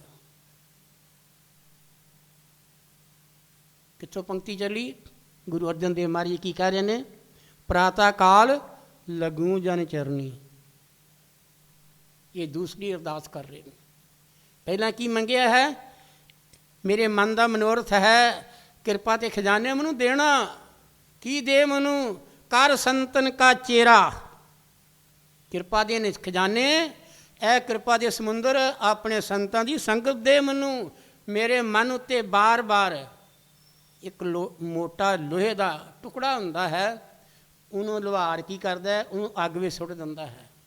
ਉਹ ਪੱਖਾ ਫੇਰਦਾ ਹੈ, ਲੱਕੜਾਂ ਬਲਦੀਆਂ ਪਈਆਂ ਨੇ, ਉਹ ਲੋਹਾ ਲਾਲ ਹੋ ਜਾਂਦਾ ਹੈ। ਜਦੋਂ ਲਾਲ ਹੋ ਜਾਂਦਾ ਹੈ ਉਹ ਫਿਰ ਉਹਦੇ ਅੱਗੇ ਐਰਨ ਹੁੰਦੀ ਹੈ, ਲੋਹੇ ਦਾ ਟੁਕੜਾ ਹੁੰਦਾ, ਐਰਨ ਜਿਹਨੂੰ ਬੋਲਦੇ ਨੇ, ਉਹਦੇ ਉੱਤੇ ਰੱਖ ਕੇ ਕੀ ਕਰਦਾ ਹੈ, ਛੈਣੀ ਨਾਲ ਉਸ ਨੂੰ ਪਕੜ ਕੇ ਥੌੜੀ ਨਾਲ ਉਸ ਨੂੰ ਚੰਡਦਾ ਹੈ, ਉਹਨੂੰ ਰੂਪ ਦੇਣਾ ਚਾਹੁੰਦਾ ਹੈ। ਕੀ ਬਣਾਉਣਾ ਹੈ? ਰੰਬਾ ਬਣਾਉਣਾ ਹੈ, ਘਾਹ ਖੋਤਣ ਵਾਸਤੇ। ਪਰ ਇੱਕ ਸੱਟ ਮਾਰਿਆ ਥੋੜ੍ਹਾ ਬਣ ਜਾਂਦਾ ਰੰਬਾ, ਨਾ ਜਾਣੇ ਕਿੰਨੀਆਂ ਸੱਟਾਂ ਵੱਜਦੀਆਂ ਨੇ। ਪਿਆਰੀ ਸਾਧ ਸੰਗਤ, ਮਨ ਇੱਕ ਦਿਨ ਨਹੀਂ, ਮਨ ਜਿਹੜਾ ਹੈ ਸਾਡਾ ਐਸਾ ਹੋ ਚੁੱਕਾ ਹੈ ਕਿ ਕਬੀਰ ਜੀ ਨੇ ਇਸ ਨੂੰ ਇਸ ਤਰ੍ਹਾਂ ਬਿਆਨ ਕੀਤਾ ਹੈ ਆਪਣੀ ਬਾਣੀ ਅੰਦਰ। ਕਹਿੰਦੇ ਨੇ ਕਿ ਇਸ ਮਨ ਕੋ ਜਨਮ ਜਨਮ ਕੀ ਇਸ ਮਨ ਕੋ ਮਲ ਲਾਗੀ ਕਾਲਾ ਹੋਇਆ ਸਿਆ। ਕਹਿੰਦੇ ਨੇ ਕਿ ਇੱਕ ਜਨਮ ਦੀ ਨਹੀਂ, ਕਈਆਂ ਜਨਮਾਂ ਦੀ ਇਸ ਮਨ ਨੂੰ ਮਲ ਲੱਗੀ ਹੋਈ ਹੈ। ਇਹ ਕਾਲਾ ਸਵਾਹ ਵਰਗਾ ਹੋ ਚੁੱਕਾ ਹੈ। ਇੱਕ ਵਾਰੀ ਮਾਂਜਣ ਨਾਲ ਸਾਫ਼ ਨਹੀਂ ਹੋਇਆ, ਦੂਜੀ ਵਾਰੀ ਮਾਂਜਣ ਨਾਲ ਸਾਫ਼ ਨਹੀਂ ਹੋਇਆ, ਤੀਜੀ ਵਾਰੀ ਮਾਂਜਣ ਨਾਲ ਸਾਫ਼ ਨਹੀਂ ਹੋਇਆ। ਹੌਲੀ ਹੌਲੀ ਕਾਲਖ ਲੈਂਦੀ ਉਹਦੀ ਚਮਕ ਆ ਜਾਂਦੀ ਹੈ। ਇਸ ਤਰ੍ਹਾਂ ਹੀ ਸਾਡੀ ਸੁਰਤੀ ਹੈ, ਸੰਸਾਰ 'ਚ ਆ ਕੇ ਲਿਬੜ ਗਈ ਹੈ। ਸੋਹਣ ਦੇਸ਼ ਤੋਂ ਆਈ, ਇਹ ਸੋਹਣ ਦੇਸ਼ ਤੋਂ ਆਈ ਸੁੰਨੀ ਸੁਰਤ ਜਦੋਂ ਗੱਲ ਕੀ ਇਸ ਦੇਹ ਵਿੱਚ ਆਈ, ਸ਼ਬਦ ਬਿਨ ਭਟਕੀ। ਪਹਿਲਾਂ ਤੇ ਅੰਦਰ ਮਾਤਾ ਦੇ ਗਰਭ ਵਿੱਚ ਨਾਮ ਜਪਦਾ ਸੀ, ਸਿਮਰਨ ਕਰਦਾ ਸੀ। ਪਰ ਜਦੋਂ ਇਹਨੇ ਕੀ ਕੀਤਾ ਕਿ ਜਦੋਂ ਧਰਤੀ ਉੱਤੇ ਆ ਗਿਆ, ਜਨਮ ਲੈ ਲਿਆ, ਸੁੰਨੀ ਸੁਰਤ ਸ਼ਬਦ ਬਿਨ ਭਟਕੀ। ਅੱਗੇ ਮਾਤਾ ਦੇ ਗਰਭ ਵਿੱਚ ਕੀ ਕਰਦਾ ਸੀ? ਨਾਮ ਜਪਦਾ ਸੀ। ਹੁਣ ਧਿਆਨ ਕਿੱਧਰ ਆ ਗਿਆ ਹੈ? ਹੁਣ ਧਿਆਨ ਆ ਗਿਆ ਹੈ ਦੁਨੀਆ ਦੇ ਖਾਣੇ ਵਿੱਚ। ਰੋਂਦਾ ਹੈ, ਮਾਂ ਦੁੱਧ ਪਾਉਂਦੀ, ਚੁੱਪ ਕਰ ਜਾਂਦਾ ਹੈ। ਫਿਰ ਅੱਖਾਂ ਖੋਲ੍ਹੀਆਂ ਨੇ, ਬਾਹਰ ਵੇਖਦਾ ਹੈ। ਜਿਹੜਾ ਧਿਆਨ ਸਿਮਰਨ ਵਿੱਚ ਜੁੜਿਆ ਹੋਇਆ ਸੀ ਉਹ ਦੁਨੀਆ ਦੇ ਖਾਣੇ ਵਿੱਚ ਜੁੜ ਗਿਆ। ਫਿਰ ਅੱਖਾਂ ਖੁੱਲ੍ਹੀਆਂ ਅਤੇ ਧਿਆਨ ਜਿਹੜਾ ਅੰਦਰ ਜੋਤ ਵੱਲ ਵੇਖ ਰਿਹਾ ਸੀ, ਮਾਲਕ ਦੇ ਨਾਲ ਜੁੜਿਆ ਹੋਇਆ ਸੀ, ਉਹ ਦੁਨੀਆ ਦੇ ਵਿੱਚ ਫਸ ਗਿਆ। ਉਹ ਦੁਨੀਆ ਦੇ ਧੰਦਿਆਂ 'ਚ ਫਸ ਗਿਆ। ਤਾਂ ਫਿਰ ਕੀ ਹੈ ਕਿ ਪਰਮਾਤਮਾ ਤੋਂ ਹੋਰ ਦੂਰ ਹੋ ਗਿਆ। ਇਸ ਤਰੀਕੇ ਨਾਲ ਹੌਲੀ ਹੌਲੀ ਅਸੀਂ ਕੀ ਹੈ, ਅਸੀਂ ਸੰਸਾਰ ਵਿੱਚ ਆ ਕੇ ਅਸੀਂ ਪਰਮਾਤਮਾ ਨੂੰ ਭੁੱਲੀ ਬੈਠੇ ਹਾਂ। ਤਾਂ ਹੀ ਤਾਂ ਅਸੀਂ ਰਾਤ ਨੂੰ ਸੌਂਦੇ ਹਾਂ ਅਤੇ ਅਸੀਂ ਇਹ ਚੈਪਟਰ ਪਹਿਲਾਂ ਹੀ ਬਣਾ ਕੇ ਆਪਣੇ ਅੰਦਰ ਰੱਖ ਲੈਂਦੇ ਹਾਂ ਕਿ ਸਵੇਰੇ ਅਸੀਂ ਫਲਾਣੇ ਕੰਮ 'ਤੇ ਜਾਣਾ ਹੈ, ਅਸੀਂ ਸਵੇਰੇ ਫਲਾਣਾ ਕੰਮ ਕਰਨਾ ਹੈ, ਦੂਜਾ ਕੰਮ ਕਰਨਾ ਹੈ, ਤੀਜਾ ਕੰਮ ਕਰਨਾ ਹੈ, ਉਹਨੂੰ ਮਿਲਣਾ ਹੈ, ਉਹਨੂੰ ਜਵਾਬ ਦੇਣਾ ਹੈ, ਉਹਨੂੰ ਫੋਨ ਕਰਨਾ ਹੈ। ਇਸੇ ਕਰਕੇ ਅਸੀਂ ਭੁਲੇਖੇ 'ਚ ਪਏ ਹੋਏ ਹਾਂ। ਰੱਬ ਨੂੰ ਕਦੀ ਫੋਨ ਨਹੀਂ ਕੀਤਾ, ਰੱਬ ਦਾ ਕਦੀ ਧਿਆਨ ਨਹੀਂ ਕੀਤਾ। ਅਸੀਂ ਇਹ ਨਹੀਂ ਵਿਚਾਰ ਕੀਤੀ ਸਿਮਰਨ ਕਰਦੇ ਕਰਦੇ ਸੌਂ ਜਾਈਏ। ਪੁੱਛਿਆ ਧੰਨੇ ਨੂੰ, ਤਰਲੋਚਨ ਜੀ ਨੇ, ਕਦੀ ਕਦੀ ਉਹਨਾਂ ਦੀ ਮੁਲਾਕਾਤ ਹੁੰਦੀ ਸੀ। ਪੁੱਛਿਆ ਧੰਨੇ ਨੂੰ, ਤਰਲੋਚਨ ਜੀ ਨੇ, ਕਹਿੰਦੇ ਧੰਨਿਆ ਕੰਮ ਕਰਦਾ ਰਹਿੰਦਾ, ਸੁੱਤਾ ਵੀ ਰਹਿੰਦਾ ਹੈ, ਕਦੀ ਗੱਲ ਕੀ ਪਰਮਾਤਮਾ ਦੀ ਬੰਦਗੀ ਵੀ ਕੀਤੀ ਹੈ? ਅਤੇ ਉਹਨੇ ਪਤਾ ਕੀ ਜਵਾਬ ਦਿੱਤਾ? ਕਹਿੰਦੇ ਜਾਗੇ ਚੋਰ ਦੇ ਭੌਂਕੇ ਕੁੱਤਾ, ਅਤੇ ਕਹਿੰਦੇ ਨੇ ਜਲਣ ਲੈ ਗੁਰਾਂ ਨੂੰ ਸੁੱਤਾ। ਉਹਨੇ ਜਲਣ ਦਾ ਸ਼ਲੋਕ ਅੱਗੇ ਰੱਖ ਦਿੱਤਾ, ਜਲਣ ਜੱਟ ਦਾ। ਆਪ ਵੀ ਜ਼ਿਮੀਂਦਾਰ ਸੀ। ਕਹਿੰਦੇ ਜਾਗੇ ਚੋਰ ਤੇ ਭੌਂਕੇ ਕੁੱਤਾ। ਕਹਿੰਦੇ ਜੇ ਮੈਂ ਰਾਤ ਨੂੰ ਜਾਗਣਾ ਹੈ ਅਤੇ ਬਾਹਰ ਫਿਰਨਾ ਹੈ ਅਤੇ ਕੁੱਤੇ ਭੌਂਕਦੇ ਨੇ। ਕੌਣ ਜਾਗਦੇ ਨੇ? ਚੋਰ ਜਾਗਦੇ ਨੇ। ਕੀ ਕਰਦੇ ਨੇ? ਉਹ ਬੰਦਗੀ ਨਹੀਂ ਕਰਦੇ, ਉਹ ਤਾਂ ਵਹਿੰਦੇ ਨੇ ਕਿਹਦਾ ਤਾਲਾ ਗੱਲ ਕੀ ਕਮਜ਼ੋਰ ਹੈ, ਕਿਹੜਾ ਤੋੜਨਾ ਹੈ, ਕਿਹਦਾ ਘਰ ਖੁੱਲ੍ਹਾ ਹੈ, ਕਿੱਥੇ ਚੋਰੀ ਹੋ ਸਕਦੀ ਹੈ। ਉਹ ਵੀ ਮਾਇਆ ਪਿੱਛੇ ਫਿਰਦਾ ਹੈ। ਅਸੀਂ ਕੀ ਹੈ ਅੱਜ ਦਾ ਮਹੀਨਾ ਜਿਹੜਾ ਹੈ ਉਹ ਸਾਨੂੰ ਕੀ ਉਪਦੇਸ਼ ਕਰ ਰਿਹਾ ਹੈ? ਅੱਜ ਦਾ ਮਹੀਨਾ ਜਿਹੜਾ ਹੈ ਉਹ ਕੀ ਉਪਦੇਸ਼ ਕਰ ਰਿਹਾ ਹੈ? ਮੈਂ ਜਿਹਦੀ ਪੰਕਤੀ ਪਹਿਲਾਂ ਵੀ ਬੋਲ ਚੁੱਕਾ ਹਾਂ। ਇਸ ਕਰਕੇ ਅਸੀਂ ਉਹਦੇ ਨਾਲ ਜੁੜਨਾ ਹੈ ਜਿਹੜੀ ਵਸਤੂ ਲੈਣ ਵਾਸਤੇ ਆਏ। ਜਿਸ ਵਖਰ ਕੋ ਲੈਣ ਤੂੰ ਆਇਆ, ਰਾਮ ਨਾਮ ਸੰਤਨ ਘਰ ਪਾਇਆ। ਕਹਿੰਦੇ ਜਿਸ ਵਸਤੂ ਤੂੰ ਲੈਣ ਵਾਸਤੇ ਆਇਆ, ਕਹਿੰਦੇ ਨੇ ਉਹ ਤੇਰੇ ਕੋਲ ਨਹੀਂ ਹੈ, ਕਿਸੇ ਹੋਰ ਦੁਕਾਨ 'ਤੇ ਨਹੀਂ ਹੈ, ਕਿਸੇ ਧੀ ਕੋਲ ਨਹੀਂ, ਕਿਸੇ ਪੁੱਤਰ ਕੋਲ ਨਹੀਂ, ਕਿਸੇ ਸੱਜਣ ਮਿੱਤਰ ਕੋਲ ਨਹੀਂ। ਜੇ ਹੈ ਸੰਸਾਰ 'ਚ ਇੱਕ ਸੱਜਣ, ਕਹਿੰਦੇ ਨੇ ਉਹ ਸਤਿਗੁਰੂ ਹੈ, ਸੰਤ ਹੈ, ਜਿਹਦੇ ਦਰ ਤੋਂ ਤੈਨੂੰ ਮਿਲਣਾ ਹੈ। ਰਾਮ ਨਾਮ ਸੰਤਨ ਕਰ ਪਾਇਆ। ਕਿਸ ਤਰ੍ਹਾਂ ਲੈਣਾ ਹੈ? ਤਜ ਅਭਿਮਾਨ, ਆਪਣੇ ਹੰਕਾਰ ਨੂੰ ਅੰਦਰੋਂ ਕੱਢ ਦੇ। ਮੈਂ ਕੁਛ ਵੀ ਨਹੀਂ ਹੈ, ਮੈਂ ਭੁੱਲ ਗਿਆ ਹਾਂ, ਮੈਂ ਮਾਲ ਤੋਂ ਟੁੱਟ ਗਿਆ ਹਾਂ। ਕਦੀ ਇਹ ਸਾਡੇ ਅੰਦਰ ਗੱਲ ਕੀ ਇਹ ਕਦੀ ਵੀ ਵਿਚਾਰ ਨਹੀਂ ਆਈ ਮੈਂ ਮਾਲਕ ਤੋਂ ਟੁੱਟਾ ਹੋਇਆ ਹਾਂ। ਬਾਣੀ ਚ ਆਉਂਦੀ ਹੈ ਸਭੇ ਘਟ ਰਾਮ ਬੋਲੇ ਰਾਮ ਬਿਨਾ ਕੋ ਬੋਲੇ ਰੇ। ਉਹ ਰਾਮ ਚ ਸਾਰਿਆਂ ਅੰਦਰ ਹੈ, ਪਰ ਜਿਹਨੂੰ ਚਿਰ ਪ੍ਰਤੱਖ ਦਰਸ਼ਨ ਨਹੀਂ ਦਿੰਦਾ ਉਹਨਾਂ ਚਿਰ ਸਾਡਾ ਗੱਲ ਕੀ ਨਾਤਾ ਨਹੀਂ ਜੁੜਦਾ, ਉਹਨਾਂ ਚਿਰ ਸਾਡੀ ਸੁਰਤੀ ਨਹੀਂ ਜੁੜਦੀ। ਲੜਕੀ ਜਿੰਨਾ ਚਿਰ ਵਿਆਹੀ ਨਹੀਂ ਜਾਂਦੀ ਉਹਨੇ ਆਪਣਾ ਆਦਮੀ ਨਹੀਂ ਦੇਖਿਆ, ਸਹੁਰਿਆਂ ਘਰ ਨਹੀਂ ਵੇਖਿਆ, ਪੇਕੇ ਘਰ 'ਚ ਬੈਠੀ ਹੋਈ ਹੈ। ਜਦੋਂ ਉਹਦੀ ਮੰਗਣੀ ਹੋ ਜਾਂਦੀ ਹੈ ਨੇ ਉਹ ਫਿਰ ਵੀ ਆਦਮੀ ਨੂੰ ਨਹੀਂ ਵੇਖਿਆ। ਅੱਜ ਦਾ ਜ਼ਮਾਨਾ ਨਹੀਂ ਸੀ, ਸਾਹਮਣੇ ਆਮਣੇ ਸਾਹਮਣੇ ਬਹਿ ਕੇ ਲੜਕੀ ਲੜਕੇ ਨੂੰ ਕਰ ਦਿੰਦੇ ਨੇ ਵੀ ਤੁਸੀਂ ਆਪੇ ਗੱਲ ਕੀ ਆਪਣੀ ਗੱਲ ਆਪੇ ਸਮਝ ਲਓ, ਤੁਹਾਨੂੰ ਜ਼ਿੰਦਗੀ ਪਾਸ ਕਰਨੀ ਹੈ। ਪਹਿਲਾਂ ਕੌਣ ਹੁੰਦੇ ਸੀ? ਨਾਈ ਜਾਂਦਾ ਸੀ ਜਾਂ ਕੋਈ ਬ੍ਰਾਹਮਣ ਜਾਂਦਾ ਸੀ ਜਾਂ ਕੋਈ ਤੀਸਰਾ ਬੰਦਾ ਜਾਂਦਾ ਸੀ, ਉਹ ਰਿਸ਼ਤਾ ਕਰ ਆਉਂਦਾ ਸੀ। ਉਹ ਤੀਸਰਾ ਬੰਦਾ ਰਿਸ਼ਤਾ ਕਰ ਆਉਂਦਾ ਸੀ। ਉਹ ਨਾ ਤੇ ਗੱਲ ਕੀ ਪਿਓ ਨੂੰ ਪਤਾ ਹੈ ਮੁੰਡਾ ਕਿੱਦਾਂ ਦਾ, ਨਾ ਮਾਂ ਨੂੰ ਪਤਾ ਹੈ, ਨਾ ਧੀ ਨੂੰ ਪਤਾ ਹੈ, ਕਿਸੇ ਨੂੰ ਨਹੀਂ ਸੀ ਪਤਾ। ਜਦੋਂ ਮੁੰਡੇ ਨੇ ਆਉਣਾ ਹੈ ਵਿਆਹੁਣ ਵਾਸਤੇ ਫਿਰ ਪਤਾ ਹੋਣਾ ਮੁੰਡਾ ਆ ਹੈ। ਇਸ ਤਰ੍ਹਾਂ ਹੀ ਪਿਆਰੀ ਸਾਧ ਸੰਗਤ ਅਸੀਂ ਸੰਤਾਂ ਕੋਲ ਕਿਉਂ ਜਾਂਦੇ ਹਾਂ? ਮਹਾਰਾਜ ਨੇ ਕਿਉਂ ਲਿਖਿਆ ਹੈ ਮਾਘ ਮੰਜਨ ਸੰਗ ਸਾਧੂਆਂ ਧੂੜੀ ਕਰ ਇਸ਼ਨਾਨ ਹਰ ਕਾ ਨਾਮ ਧਿਆਏ ਸੁਣ ਸਭਨਾ ਨੂੰ ਕਰ ਦਾਨ। ਕਹਿੰਦੇ ਨੇ ਕਿ ਮਾਘ ਮੰਜਨ ਸੰਗ ਸਾਧੂਆਂ, ਕਹਿੰਦੇ ਭਲਿਆ ਮਾਘ ਦਾ ਮਹੀਨਾ ਚੜ੍ਹਿਆ ਹੈ ਅਤੇ ਆਪਾਂ ਕੀ ਕਰਦੇ ਹਾਂ? ਅਸੀਂ ਇਸ਼ਨਾਨ ਕਰਨਾ ਸ਼ੁਰੂ ਕਰ ਦਿੰਦੇ, ਇਸ਼ਨਾਨ ਕਰਕੇ ਫਿਰ ਜੁੱਲੇ ਜਾ ਕੇ ਸੌਂ ਜਾਂਦੇ ਹਾਂ। ਇਹ ਤਾਂ ਫਿਰ ਕੰਮ ਵਿਗੜ ਗਿਆ। ਇਹ ਮਾਘ ਦਾ ਮਹੀਨਾ ਤਾਂ ਆਇਆ ਸਾਨੂੰ ਜਗਾਉਣ ਵਾਸਤੇ, ਇਸ਼ਨਾਨ ਕਰਨਾ ਹੈ। ਇਸ਼ਨਾਨ ਕਰਕੇ ਕੀ ਕਰਨਾ ਹੈ? ਸਿਮਰ ਪ੍ਰਭ ਆਪਣਾ ਤਨ ਮਨ ਭੈ ਰੋਗਾ। ਤੇਰਾ ਤਨ ਵੀ ਸੁਖੀ ਹੋ ਜਾਏਗਾ, ਤੇਰਾ ਸਰੀਰ ਵੀ ਸੁਖੀ ਹੋ ਜਾਏਗਾ, ਸਾਫ਼ ਹੋ ਜਾਵੇਗਾ, ਅਰੋਗਤਾ ਵਿੱਚ ਆ ਜਾਵੇਗਾ, ਸੁਚੇਤ ਹੋ ਜਾਵੇਗਾ। ਇਸ ਕਰਕੇ ਆਓ ਅੱਜ ਮਾਘ ਦਾ ਮਹੀਨਾ ਜਿਹੜਾ ਹੈ ਕੀ ਕਹਿ ਰਿਹਾ ਹੈ? ਡੰਡੌਤ ਬੰਦਨਾ ਅਨੇਕ ਬਾਰ ਸਰਬ ਕਲਾ ਸਮਰਾਥ ਡੋਲਣ ਤੇ ਰਾਖੋ ਪ੍ਰਭੂ ਨਾਨਕ ਦੇ ਕਰ ਹੱਥ। ਫਿਰਤ ਫਿਰਤ ਪ੍ਰਭੂ ਆਏ ਪਰਿਆ ਧੋ ਸਰਨਾਏ ਨਾਨਕ ਕੀ ਪ੍ਰਭ ਬੇਨਤੀ ਆਪਣੀ ਭਗਤੀ ਲਾਏ। ਭਗਤੀ ਦਾਨ ਮੋਹਿ ਦੀਜਿਓ ਗੁਰ ਦੇਵੋਂ ਕੇ ਦੇਵ और कछु नहीं चाहिए निस दिन तुमरी सेव। पार ब्रह्म परमेश्वर पूर्ण सच्चिदानंद नमस्कार प्रभ आपी को सब संतन के अंग संग। 12 ਮਾਹ ਵਿੱਚ ਮਾਝ ਰਾਗ ਵਿੱਚ ਪੰਚਮ ਪਾਤਸ਼ਾਹ ਗੁਰੂ ਅਰਜਨ ਦੇਵ ਮਹਾਰਾਜ ਕਹਿੰਦੇ ਨੇ ਮਾਘ ਮੰਜਨ ਸੰਗ ਸਾਧੂਆਂ ਧੂੜੀ ਕਰ ਇਸ਼ਨਾਨ ਹਰ ਕਾ ਨਾਮ ਧਿਆਏ ਸੁਣ ਸਭਨਾ ਨੂੰ ਕਰਦਾਨ। ਫਿਰ ਕੀ ਹੋਵੇਗਾ? ਪੁੱਛ ਲੈਂਦੇ ਆ ਬੱਚੇ, ਪੁੱਛ ਲੈਂਦੇ ਨੇ ਕਾਕਾ ਜਲਦੀ ਉੱਠ। ਫਿਰ ਉਹ ਕਹਿੰਦਾ ਫਿਰ ਮੈਂ ਕੀ ਕਰਾਂਗਾ? ਉਹ ਕਹਿੰਦਾ ਇਸ਼ਨਾਨ ਕਰ। ਕਹਿੰਦੇ ਫਿਰ ਕੀ ਹੋਵੇਗਾ? ਕਹਿੰਦੇ ਇਸ਼ਨਾਨ ਕਰਕੇ ਫਿਰ ਪਰਮਾਤਮਾ ਦੀ ਬੰਦਗੀ ਕਰ। ਉਹ ਕਹਿੰਦਾ ਫਿਰ ਕੀ ਹੋਵੇਗਾ? ਕਹਿੰਦੇ ਫਿਰ ਤੇਰਾ ਸੰਸਾਰ 'ਚ ਆਇਆ ਜੀਵਨ ਸਫਲ ਹੋ ਜਾਵੇਗਾ। ਇੱਥੇ ਕੀ ਕਹਿ ਰਹੇ ਨੇ ਗੁਰੂ ਸਾਹਿਬ? ਜਨਮ ਕਰਮ ਮਲ ਉਤਰੈ ਮਨ ਤੇ ਜਾਏ ਗਮਾਨ ਕਾਮ ਕ੍ਰੋਧ ਨਾ ਮੋਈਐ ਬਿਨ ਸੇ ਲੋਭ ਸਵਾਨ। ਹੁਣ ਪਹਿਲੀ ਪੰਕਤੀ ਕੀ ਆਈ ਸੀ? ਮਾਘ ਮੰਜਨ ਸੰਗ ਸਾਧੂਆਂ ਧੂੜੀ ਕਰ ਇਸ਼ਨਾਨ ਹਰ ਕਾ ਨਾਮ ਧਿਆਏ ਸੁਣ ਸਭਨਾ ਨੂੰ ਕਰਦਾਨ। ਕਹਿੰਦੇ ਨੇ ਕਿ ਸਿਮਰਨ ਕਰਕੇ ਮਾਲਕ ਦਾ ਹਰੀ ਦਾ ਸਿਮਰਨ ਕਰ ਅਤੇ ਕੀ ਕਰ? ਹਰ ਇੱਕ ਦਾ ਭਲਾ ਕਰ ਦਾਨ ਦੇ ਰੂਪ 'ਚ। ਕੀ ਦੇ ਦਾਨ? ਭਗਤੀ ਦਾ ਦਾਨ ਦੇ, ਸਿਮਰਨ ਦਾ ਦਾਨ ਦੇ, ਉਹਨੂੰ ਸਿਕਸ਼ਾ ਦਾ ਦਾਨ ਦੇ, ਉਹਨੂੰ ਗਿਆਨ ਦਾ ਦਾਨ ਦੇ,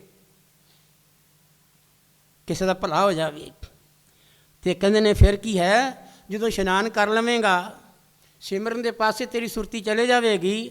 ਕਹਿੰਦੇ ਜਨਮ ਕਰਮ ਮਲ ਉਤਰੈ। ਇੱਕ ਜਨਮ ਦੀ ਨਹੀਂ, ਕਈਆਂ ਜਨਮਾਂ ਦੀ ਮਲ ਲੱਗੀ ਹੋਈ ਹੈ ਸਾਡੇ ਉੱਤੇ। ਅਤੇ ਕਹਿੰਦੇ ਨੇ ਕਿ ਜਦੋਂ ਇਹ ਕਰਮ ਪਕੜ ਲਏਗਾ ਅਤੇ ਜਿਹੜੇ ਕਰਮ ਤੂੰ ਪਹਿਲਾਂ ਕੀਤੇ ਹੋਏ ਨੇ ਪਰਮਾਤਮਾ ਦੀ ਬੰਦਗੀ ਤੋਂ ਇਲਾਵਾ, ਉਹ ਕਰਮ ਜਿਹੜੇ ਨੇ ਉਹਨਾਂ ਦੀਆਂ ਮੈਲਾਂ ਤੇਰੇ ਤੇ ਚੜੀਆਂ ਨੇ ਸਾਰੀਆਂ ਉਤਰ ਜਾਣਗੀਆਂ। ਜਨਮ ਕਰਮ ਮਲ ਉਤਰੇ ਤੇ ਮਨ ਤੇ ਜਾਏ ਗਮਾਨ। ਕਹਿੰਦੇ ਤੇਰੇ ਮਨ ਦਾ ਹੰਕਾਰ ਵੀ ਟੁੱਟ ਜਾਏਗਾ ਕਿ ਸੰਸਾਰ 'ਚ ਕੁਛ ਵੀ ਨਾਲ ਨਹੀਂ ਜਾਣਾ, ਤੂੰ ਇੰਨਾ ਪੈਸਾ ਜੋੜ ਕੇ ਬੈਠਾ ਹੋਇਆ ਹੈ ਜਾਂ ਇੰਨਾ ਹੀ ਜ਼ਮੀਨਾਂ ਖਰੀਦ ਕੇ ਬੈਠਾ ਹੋਇਆ ਹੈ। ਤੂੰ ਕਹਿੰਦਾ ਮੈਂ ਇੰਨਾ ਕੁਲਬੇ ਵਾਲਾ ਹੈ, ਇਹਨਾਂ 'ਚ ਕਿਸੇ ਵੀ ਨਾਲ ਤੇਰੇ ਨਹੀਂ ਜਾਣਾ। ਇਹ ਤੇਰੇ ਅੰਦਰ ਮਨ ਜਿਹੜਾ ਗੁਮਾਨ ਹੈ, ਤੇਰੇ ਅੰਦਰ ਹੰਕਾਰ ਜਿਹੜਾ ਹੈ, ਇਹ ਸਾਰਾ ਟੁੱਟ ਜਾਵੇਗਾ। ਫਿਰ ਹੋਰ ਗੱਲ ਵੱਡੀ ਜਿਹੜੀ ਹੈ ਜਿਹਦੇ ਕਰਕੇ ਤੂੰ ਹੋਰ ਅੱਗੋਂ ਪਾਪ ਕਰਨਾ ਹੈ, ਕਾਮ ਕ੍ਰੋਧ ਨਾ ਮੋਹੀਏ। ਕਹਿੰਦੇ ਨੇ ਕ੍ਰੋਧ ਵੀ ਤੇਰੇ ਅੰਦਰ ਬੜਾ ਹੈ, ਕਾਮ ਵੀ ਤੇਰੇ ਅੰਦਰ ਹੈ, ਲੋਭ ਵੀ ਤੇਰੇ ਅੰਦਰ ਹੈ, ਮੋਹ ਵੀ ਤੇਰੇ ਅੰਦਰ ਹੈ। ਇਹ 5 ਡਾਕੂ ਤੇਰੇ ਨਾਲ ਹੀ ਜਿਹੜੇ ਨੇ ਜੋੜ ਦਿੱਤੇ। ਕਹਿੰਦੇ ਨੇ ਕਿ ਕਾਮ ਕ੍ਰੋਧ ਨਾ ਮੋਹੀਏ। ਕਹਿੰਦੇ ਨੇ ਇਹਨਾਂ ਵਿਕਾਰਾਂ ਵਿੱਚ ਮੋਇਆ ਨਹੀਂ ਜਾਵੇਂਗਾ, ਫਿਰ ਤੂੰ ਵਿਕਾਰਾਂ ਵਿੱਚ ਨਹੀਂ ਆਵੇਂਗਾ। ਤੋ ਕਹਿੰਦੇ ਨੇ ਕਾਮ ਕ੍ਰੋਧ ਨਾ ਮੋਹੀਏ ਬਿਨ ਸੇ ਲੋਭ ਸਵਾਨ। ਕਹਿੰਦੇ ਲੋਭ ਕੁੱਤਾ ਤੇਰੇ ਅੰਦਰ ਸਦਾ ਹੀ, ਕੁੱਤਾ ਘਰ 'ਚ ਆ ਜੇ ਪਤਾ ਕੀ ਕਰਦਾ ਹੈ? ਤੁਸੀਂ ਰੋਟੀ ਖਾ ਰਹੇ ਹੋ, ਕੁੱਤਾ ਘਰ 'ਚ ਆਇਆ ਹੈ, ਉਹ ਪਰਾਂ ਖਲੋਤਾ ਹੈ, ਉਹਦੀ ਪੁਛੀ ਹਿਲਦੀ ਰਹਿੰਦੀ ਹੈ। ਉਹ ਲੋਕੀ ਤੇ ਗੱਲ ਕੀ ਮੂੰਹ ਨਾਲ ਮੰਗਦੇ ਨੇ, ਕੁੱਤਾ ਪੂਛਲ ਨਾਲ ਮੰਗਦਾ ਹੈ। ਸਿਆਣੇ ਬਜ਼ੁਰਗ ਕਹਿੰਦੇ ਰੋਟੀ ਪਾਓ ਨਹੀਂ ਪਈ, ਪੂਛਲ ਹਿਲਾ ਰਿਹਾ ਹੈ, ਇਹ ਪੂਛਲ ਹਿਲਾ ਰਿਹਾ, ਰੋਟੀ ਪਾਓ ਇਹਨੂੰ। ਤੋ ਕਹਿੰਦੇ ਨੇ ਜਦੋਂ ਤੂੰ ਮਾਲਕ ਦਾ ਸਿਮਰਨ ਕਰੇਗਾ ਤੇ ਜਨਮਾਂ ਜਨਮਾਂਤਰੀ ਮਲ ਤੇਰੇ ਤੋਂ ਉਤਰ ਜਾਏਗੀ। ਤੇ ਕਹਿੰਦੇ ਨੇ ਕਾਮ ਕ੍ਰੋਧ ਲੋਭ ਮੋਹ ਹੰਕਾਰ ਤੇਰੇ ਅੰਦਰੋਂ ਬਿਨਸ ਜਾਵੇਗਾ। ਤੇ ਕਹਿੰਦੇ ਜਿਹੜਾ ਲੋਭ ਕੁੱਤਾ ਹੈ ਵੀ ਚੁੱਪ ਕਰ ਜਾਏਗਾ, ਤੂੰ ਲੋਭ ਵਿੱਚ ਨਹੀਂ ਆਏਗਾ। ਸੱਚੇ ਮਾਰਗ ਚਲਦਿਆਂ ਉਸਤਤ ਕਰੇ ਜਹਾਨ। 68 ਤੀਰਥ ਸਗਲ ਪੁਨ ਜੀ ਦਇਆ ਪਰਵਾਨ। ਸੱਚੇ ਮਾਰਗ ਚਲਦਿਆਂ ਕੋਈ ਬੁਰਾ ਕਰਮ ਕਰਦਾ ਹੋਏ ਤੇ ਲੋਕੀ ਲਾਹਨਤਾਂ ਪਾਉਂਦੇ ਨੇ। ਕਹਿੰਦੇ ਬੰਦਗੀ ਕਰੇਗਾ, ਸੇਵਾ ਕਰੇਗਾ, ਸਿਮਰਨ ਕਰੇਗਾ, ਕਿਸੇ ਦਾ ਭਲਾ ਕਰੇਗਾ, ਕਿਸੇ ਨੂੰ ਸੁੱਖ ਦੇਵੇਂਗਾ, ਇਹ ਸੱਚਾ ਮਾਰਗ ਹੈ। ਕਹਿੰਦੇ ਤੇਰਾ ਸੰਸਾਰ ਤੇਰੀ ਉਸਤਤੀ ਕਰੇਗਾ। ਤੇ ਕਹਿੰਦੇ ਨੇ ਜੇ ਕਿਸੇ ਤੇ ਤੂੰ ਪੁੰਨ ਦਾ ਕਰਮ ਕਰ ਦਿੱਤਾ ਹੈ ਤੇ ਸਮਝੋ 68 ਤੀਰਥ ਨੇ, ਤੀਰਥਾਂ ਦੇ ਜਾ ਕੇ ਗੰਗਾ ਗਿਆ ਜਾਂ ਹੋਰ ਵੀ ਗੱਲ ਕੀ ਅਨੇਕਾਂ 68 ਤੀਰਥ ਨੇ, ਘੁੰਮਦਾ ਫਿਰਦਾ ਹੈ। ਤੂੰ ਕਹਿੰਦਾ ਮੈਂ ਜਾ ਕੇ ਪੈਸੇ ਖਰਚ ਕੇ ਮੈਂ ਗੱਲ ਕੀ ਇਹ ਪੁੰਨ ਦਾ ਕਰਮ ਕਰਾਵਾਂ। ਕਹਿੰਦੇ ਨੇ ਤੇਰਾ ਜਿਹੜਾ ਪੁੰਨ ਹੈ ਇੱਥੇ ਘਰ ਵਿੱਚ ਹੀ ਲੱਗ ਜਾਵੇਗਾ। 68 ਤੀਰਥ ਸਗਲ ਪੁੰਨ ਜੀਵ ਦਇਆ ਪ੍ਰਵਾਨ। ਕਿਸੇ ਜੀਵ ਤੇ ਦਇਆ ਕੀਤੀ ਤੇ ਉਹ ਪੁੰਨ ਜਿਹੜਾ ਹੈ ਉਹ ਕਦੀ ਵੀ ਸਮਾਪਤ ਨਹੀਂ ਹੋਣ ਵਾਲਾ। ਜਿਸ ਨੂੰ ਦੇਵੇ ਦਇਆ ਕਰ ਸੋਈ ਪੁਰਖ ਸੁਜਾਨ। ਕਹਿੰਦੇ ਤੂੰ ਕਹਿੰਦਾ ਮੈਂ ਸਿਆਣਾ ਬਣ ਜਾਵਾਂ,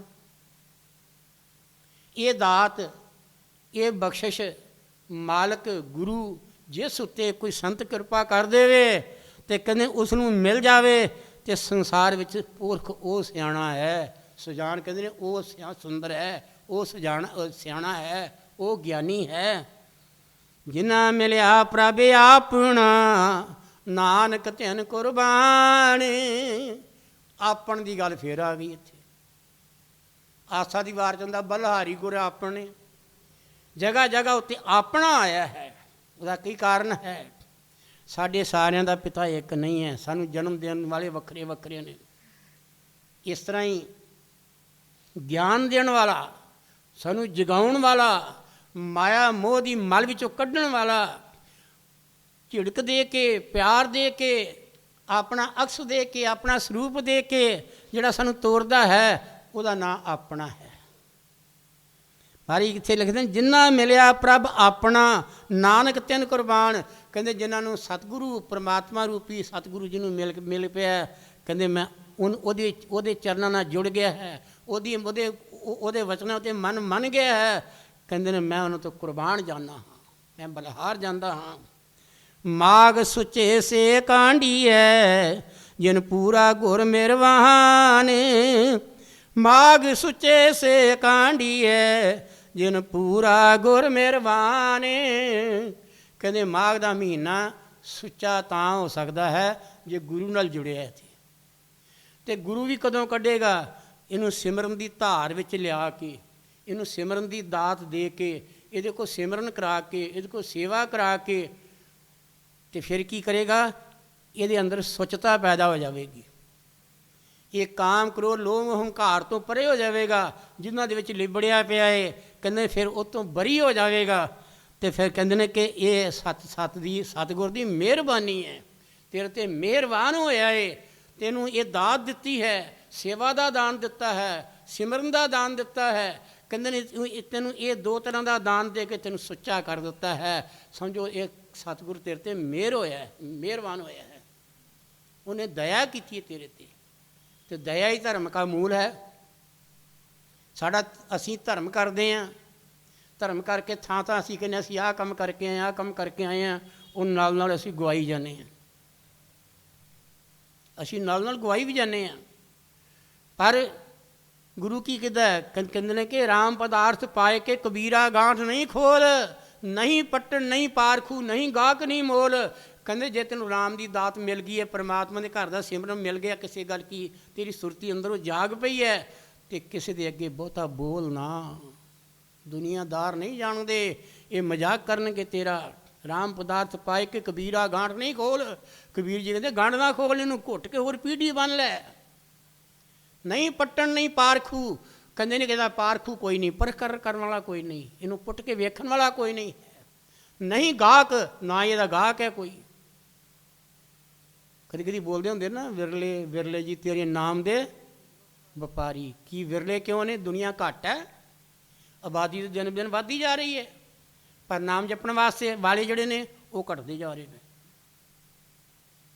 ਨਾਮ ਜਪਣ ਵਾਲੇ ਹੁਣ ਸਮਾਂ ਜਿਹੜਾ ਹੈ, ਮਹਾਰਾਜ ਨੇ ਹੁਕਮ ਕੀਤਾ ਸੀ, ਉਦੋਂ ਬਹੁਤ ਛੋਟੇ ਸੀ ਅਸੀਂ, ਉਦੋਂ ਉਹਨਾਂ ਕਿਹਾ ਕਿ ਸਮਾਂ ਜਿਹੜਾ ਆਉਣ ਵਾਲਾ ਹੈ, ਬਹੁਤ ਸਮਾਂ ਵਿਗੜਦਾ ਜਾ ਰਿਹਾ ਹੈ, ਸਮਾਂ ਬਹੁਤ ਮਾੜਾ ਆ ਰਿਹਾ ਹੈ। ਤੇ ਕਹਿੰਦੇ ਨੇ ਕੀ ਹੈ? ਲੋਕਾਂ ਦੇ ਅੰਦਰੋਂ ਸੇਵਾ ਦੀ ਭਾਵਨਾ ਘਟ ਜਾਏਗੀ, ਸਿਮਰਨ ਦੀ ਭਾਵਨਾ ਘਟ ਜਾਏਗੀ, ਦਇਆ ਦੀ ਭਾਵਨਾ ਘਟ ਜਾਏਗੀ। ਅੰਦਰ ਕੀ ਆ ਜਾਏਗਾ? ਅੰਦਰ ਮਾਇਆ ਨੇ ਡੇਰਾ ਲਾ ਲੈਣਾ ਹੈ। ਮਾਇਆ ਅਨੇਕਾਂ ਰੰਗਾਂ ਵਿੱਚ, ਅਨੇਕਾਂ ਭਾਂਤਾਂ 'ਚ ਖਿਲਰੀ ਪਈ ਹੈ। ਉਹ ਮਾਇਆ ਦੇ ਨਾਲ ਜੀਵ ਜੁੜ ਜਾਵੇਗਾ। ਉਹ ਮਹਾਰਾਜ ਦਾ ਅੱਜ ਅਜੀਮ ਵਾਕ ਜਿਹੜਾ ਹੈ, ਉਹ ਸੱਤ ਹੁੰਦਾ ਦੇਖ ਰਹੇ ਹਾਂ। ਇਸ ਕਰਕੇ ਪਿਆਰੀ ਸਾਧ ਸੰਗਤ, ਹਮੇਸ਼ਾ ਵਾਸਤੇ ਸਾਡਾ ਸਭ ਕੁਝ ਗਵਾਚ ਜਾਏ, ਸਾਨੂੰ ਕੋਈ ਫਿਕਰ ਨਹੀਂ ਹੋਣਾ ਚਾਹੀਦਾ। ਇੱਥੋਂ ਤੱਕ ਸਾਡਾ ਤਨ ਰੋਗੀ ਹੋ ਜਾਏ, ਸਾਨੂੰ ਤਾਂ ਵੀ ਫਿਕਰ ਨਹੀਂ ਜ਼ਿਆਦਾ ਹੋਣਾ ਚਾਹੀਦਾ। ਫਿਕਰ ਕਦੋਂ ਲੱਗਣਾ ਚਾਹੀਦਾ ਹੈ? ਜਦੋਂ ਅਸੀਂ ਮਾਲਕ ਨਾਲ ਟੁੱਟ ਜਾਂਦੇ ਹਾਂ, ਸਾਨੂੰ ਫਿਰ ਫਿਕਰ ਲੱਗਣਾ ਚਾਹੀਦਾ ਹੈ ਕਿ ਸਾਨੂੰ ਘਾਟਾ ਪੈ ਗਿਆ ਹੈ। ਇਸ ਕਰਕੇ ਥੋੜ੍ਹਾ ਸਮਾਂ ਕੱਢ ਕੇ ਨਾਮ ਜਪਿਆ ਕਰੋ, ਸਿਮਰਨ ਕਰੋ, ਸੇਵਾ ਕਰਕੇ ਸਤਸੰਗ ਸੁਣ ਕੇ ਆਪਣੇ ਜੀਵਨ ਨੂੰ ਸਫਲਾ ਕਰੋ। ਬੋਲੋ ਸ਼੍ਰੀ ਸਤਿਗੁਰੂ ਦੇਵ ਮਹਾਰਾਜ ਕੀ ਜੈ। ਇਸ ਕਰਕੇ ਅਸੀਂ ਜਲਦੀ ਅੱਜ ਭੋਗ ਲੱਗਿਆ ਪਾਉਣ। ਵੈਸੇ ਵੀ ਸਮਾਂ ਹੋ ਗਿਆ ਹੈ, 9 ਵੱਜਣ ਵਾਲੇ ਨੇ। ਅਸੀਂ ਅੱਜ ਜਾਣਾ ਹੈ ਕਿਤੇ, ਰਮਾਇਣ ਰੱਖਣੀ ਹੈ, ਹੁਣੇ ਰਮਾਇਣ ਰੱਖੀ ਜਾਏਗੀ। ਜਿਸ ਨੂੰ ਕਾਹਲੀ ਹੋਵੇਗੀ ਤਾਂ ਉਹ ਬਾਹਰ ਪ੍ਰਸ਼ਾਦ ਲੈ ਕੇ ਜਾ ਸਕਦਾ ਹੈ, ਕਿਸੇ ਨੂੰ ਬੰਦਿਸ਼ ਕੋਈ ਨਹੀਂ ਹੈ। ਹੁਣੇ ਰਮਾਇਣ ਰੱਖ ਕੇ ਤੇ ਅਸੀਂ ਵੀ ਥੋੜ੍ਹਾ ਕਿਤੇ ਜ਼ਰੂਰੀ ਜਾਣਾ ਹੈ, ਉਹ ਵੀ ਪੁੰਨ ਦਾ ਕੰਮ ਹੈ, ਉੱਥੇ ਵੀ ਜਾਣਾ ਹੈ, ਉੱਥੇ ਵੀ ਹਾਂ ਕੀਤੀ ਹੈ। ਇਸ ਕਰਕੇ ਅਸੀਂ ਇਸ ਕਰਕੇ ਨਾਲ ਹੀ ਤਿਆਰੀ ਕਰ ਦਿੱਤੀ ਹੈ।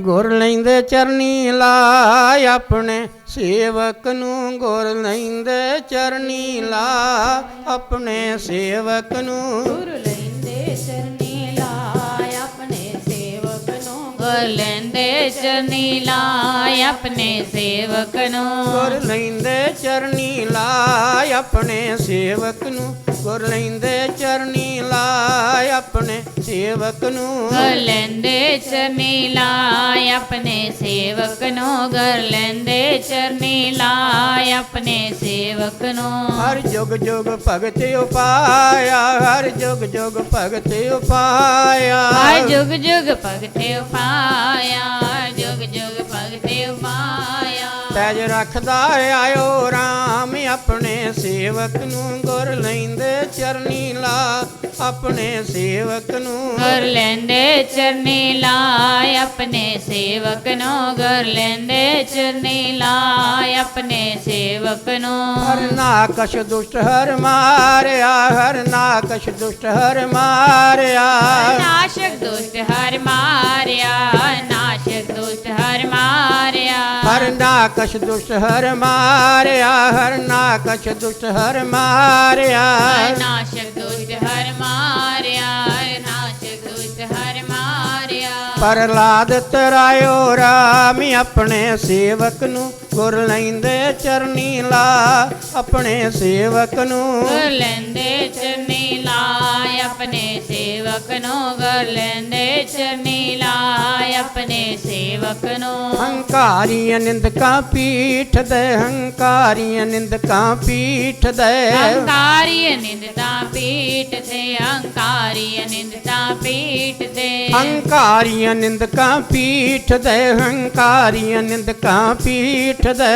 ਹੰਕਾਰੀ ਨਿੰਦਤਾ ਪੀਠ ਤੇ ਹੰਕਾਰੀ ਨਿੰਦਤਾ ਪੀਠ ਤੇ ਨਾਮ ਦਿਓ ਮੁਖ ਲਾਇਓ ਰਾਮ ਆਪਣੇ ਸੇਵਕ ਨੂੰ ਗੁਰ ਲੈਂਦੇ ਚਰਨੀ ਲਾ ਆਪਣੇ ਸੇਵਕ ਨੂੰ ਗੁਰ ਲੈਂਦੇ ਚਰਨੀ ਲਾਇ ਆਪਣੇ ਸੇਵਕ ਨੂੰ ਗੁਰ ਲੈਂਦੇ ਚਰਨੀ ਲਾਇ ਆਪਣੇ ਸੇਵਕ ਨੂੰ ਜਨ ਨਾਨਕ ਐਸਾ ਹਰ ਸੇਵਿਆ ਜਨ ਨਾਨਕ ਐਸਾ ਹਰ ਸੇਵਿਆ ਜਨ ਨਾਨਕ ਅਸਹਰ ਸੇਵਿਆ ਜਨ ਨਾਨਕ ਅਸਹਰ ਸੇਵਿਆ ਜਨ ਨਾਨਕ ਐਸਾ ਹਰ ਸੇਵਿਆ ਜਨ ਨਾਨਕ ਐਸਾ ਹਰ ਸੇਵਿਆ ਜਨ ਨਾਨਕ ਅਸਹਰ ਸੇਵਿਆ ਜਨ ਨਾਨਕ ਅਸਹਰ ਸੇਵਿਆ ਅੰਤ ਲੈ ਛਡਾਇਓ ਰਾਮ ਆਪਣੇ ਸੇਵਕ ਨੂੰ ਗੁਰ ਲੈਂਦੇ ਚਰਨੀ ਲਾ ਆਪਣੇ ਸੇਵਕ ਨੂੰ ਗੁਰ ਲੈਂਦੇ ਚਰਨੀ ਲਾਇ ਆਪਣੇ ਸੇਵਕ ਨੂੰ ਗੁਰ ਲੈਂਦੇ ਚਰਨੀ ਲਾਇ ਆਪਣੇ ਸੇਵਕ ਨੂੰ ਗੁਰ ਲੈਂਦੇ ਚਰਨੀ ਲਾਇ ਆਪਣੇ ਸੇਵਕ ਨੂੰ ਲੈਂਦੇ ਚਰਨੀ ਲਾਇ ਆਪਣੇ ਸੇਵਕ ਨੂੰ ਗੁਰ ਲੈਂਦੇ ਚਰਨੀ ਲਾਇ ਆਪਣੇ ਸੇਵਕ ਨੂੰ ਗੁਰ ਲੈਂਦੇ ਚਰਨੀ ਲਾਇ ਆਪਣੇ ਸੇਵਕ ਨੂੰ ਸ਼ੁਭ ਮਹੀਨਾ ਮਾਘ ਦਾ ਅੱਜ ਚੜ੍ਹਿਆ ਸ਼ੁੱਕਰਵਾਰ ਆਪਣੀ ਭਗਤੀ ਵਾਸਤੇ ਆਪਣੇ ਸਤਿਗੁਰ ਦੇ ਚਰਨਾਂ ਦੇ ਨਾਲ ਕਰੋ ਪਿਆਰ ਬੋਲੋ ਸ਼੍ਰੀ ਸਤਿਗੁਰੂ ਦੇਵ ਮਹਾਰਾਜ ਕੀ ਜੈ।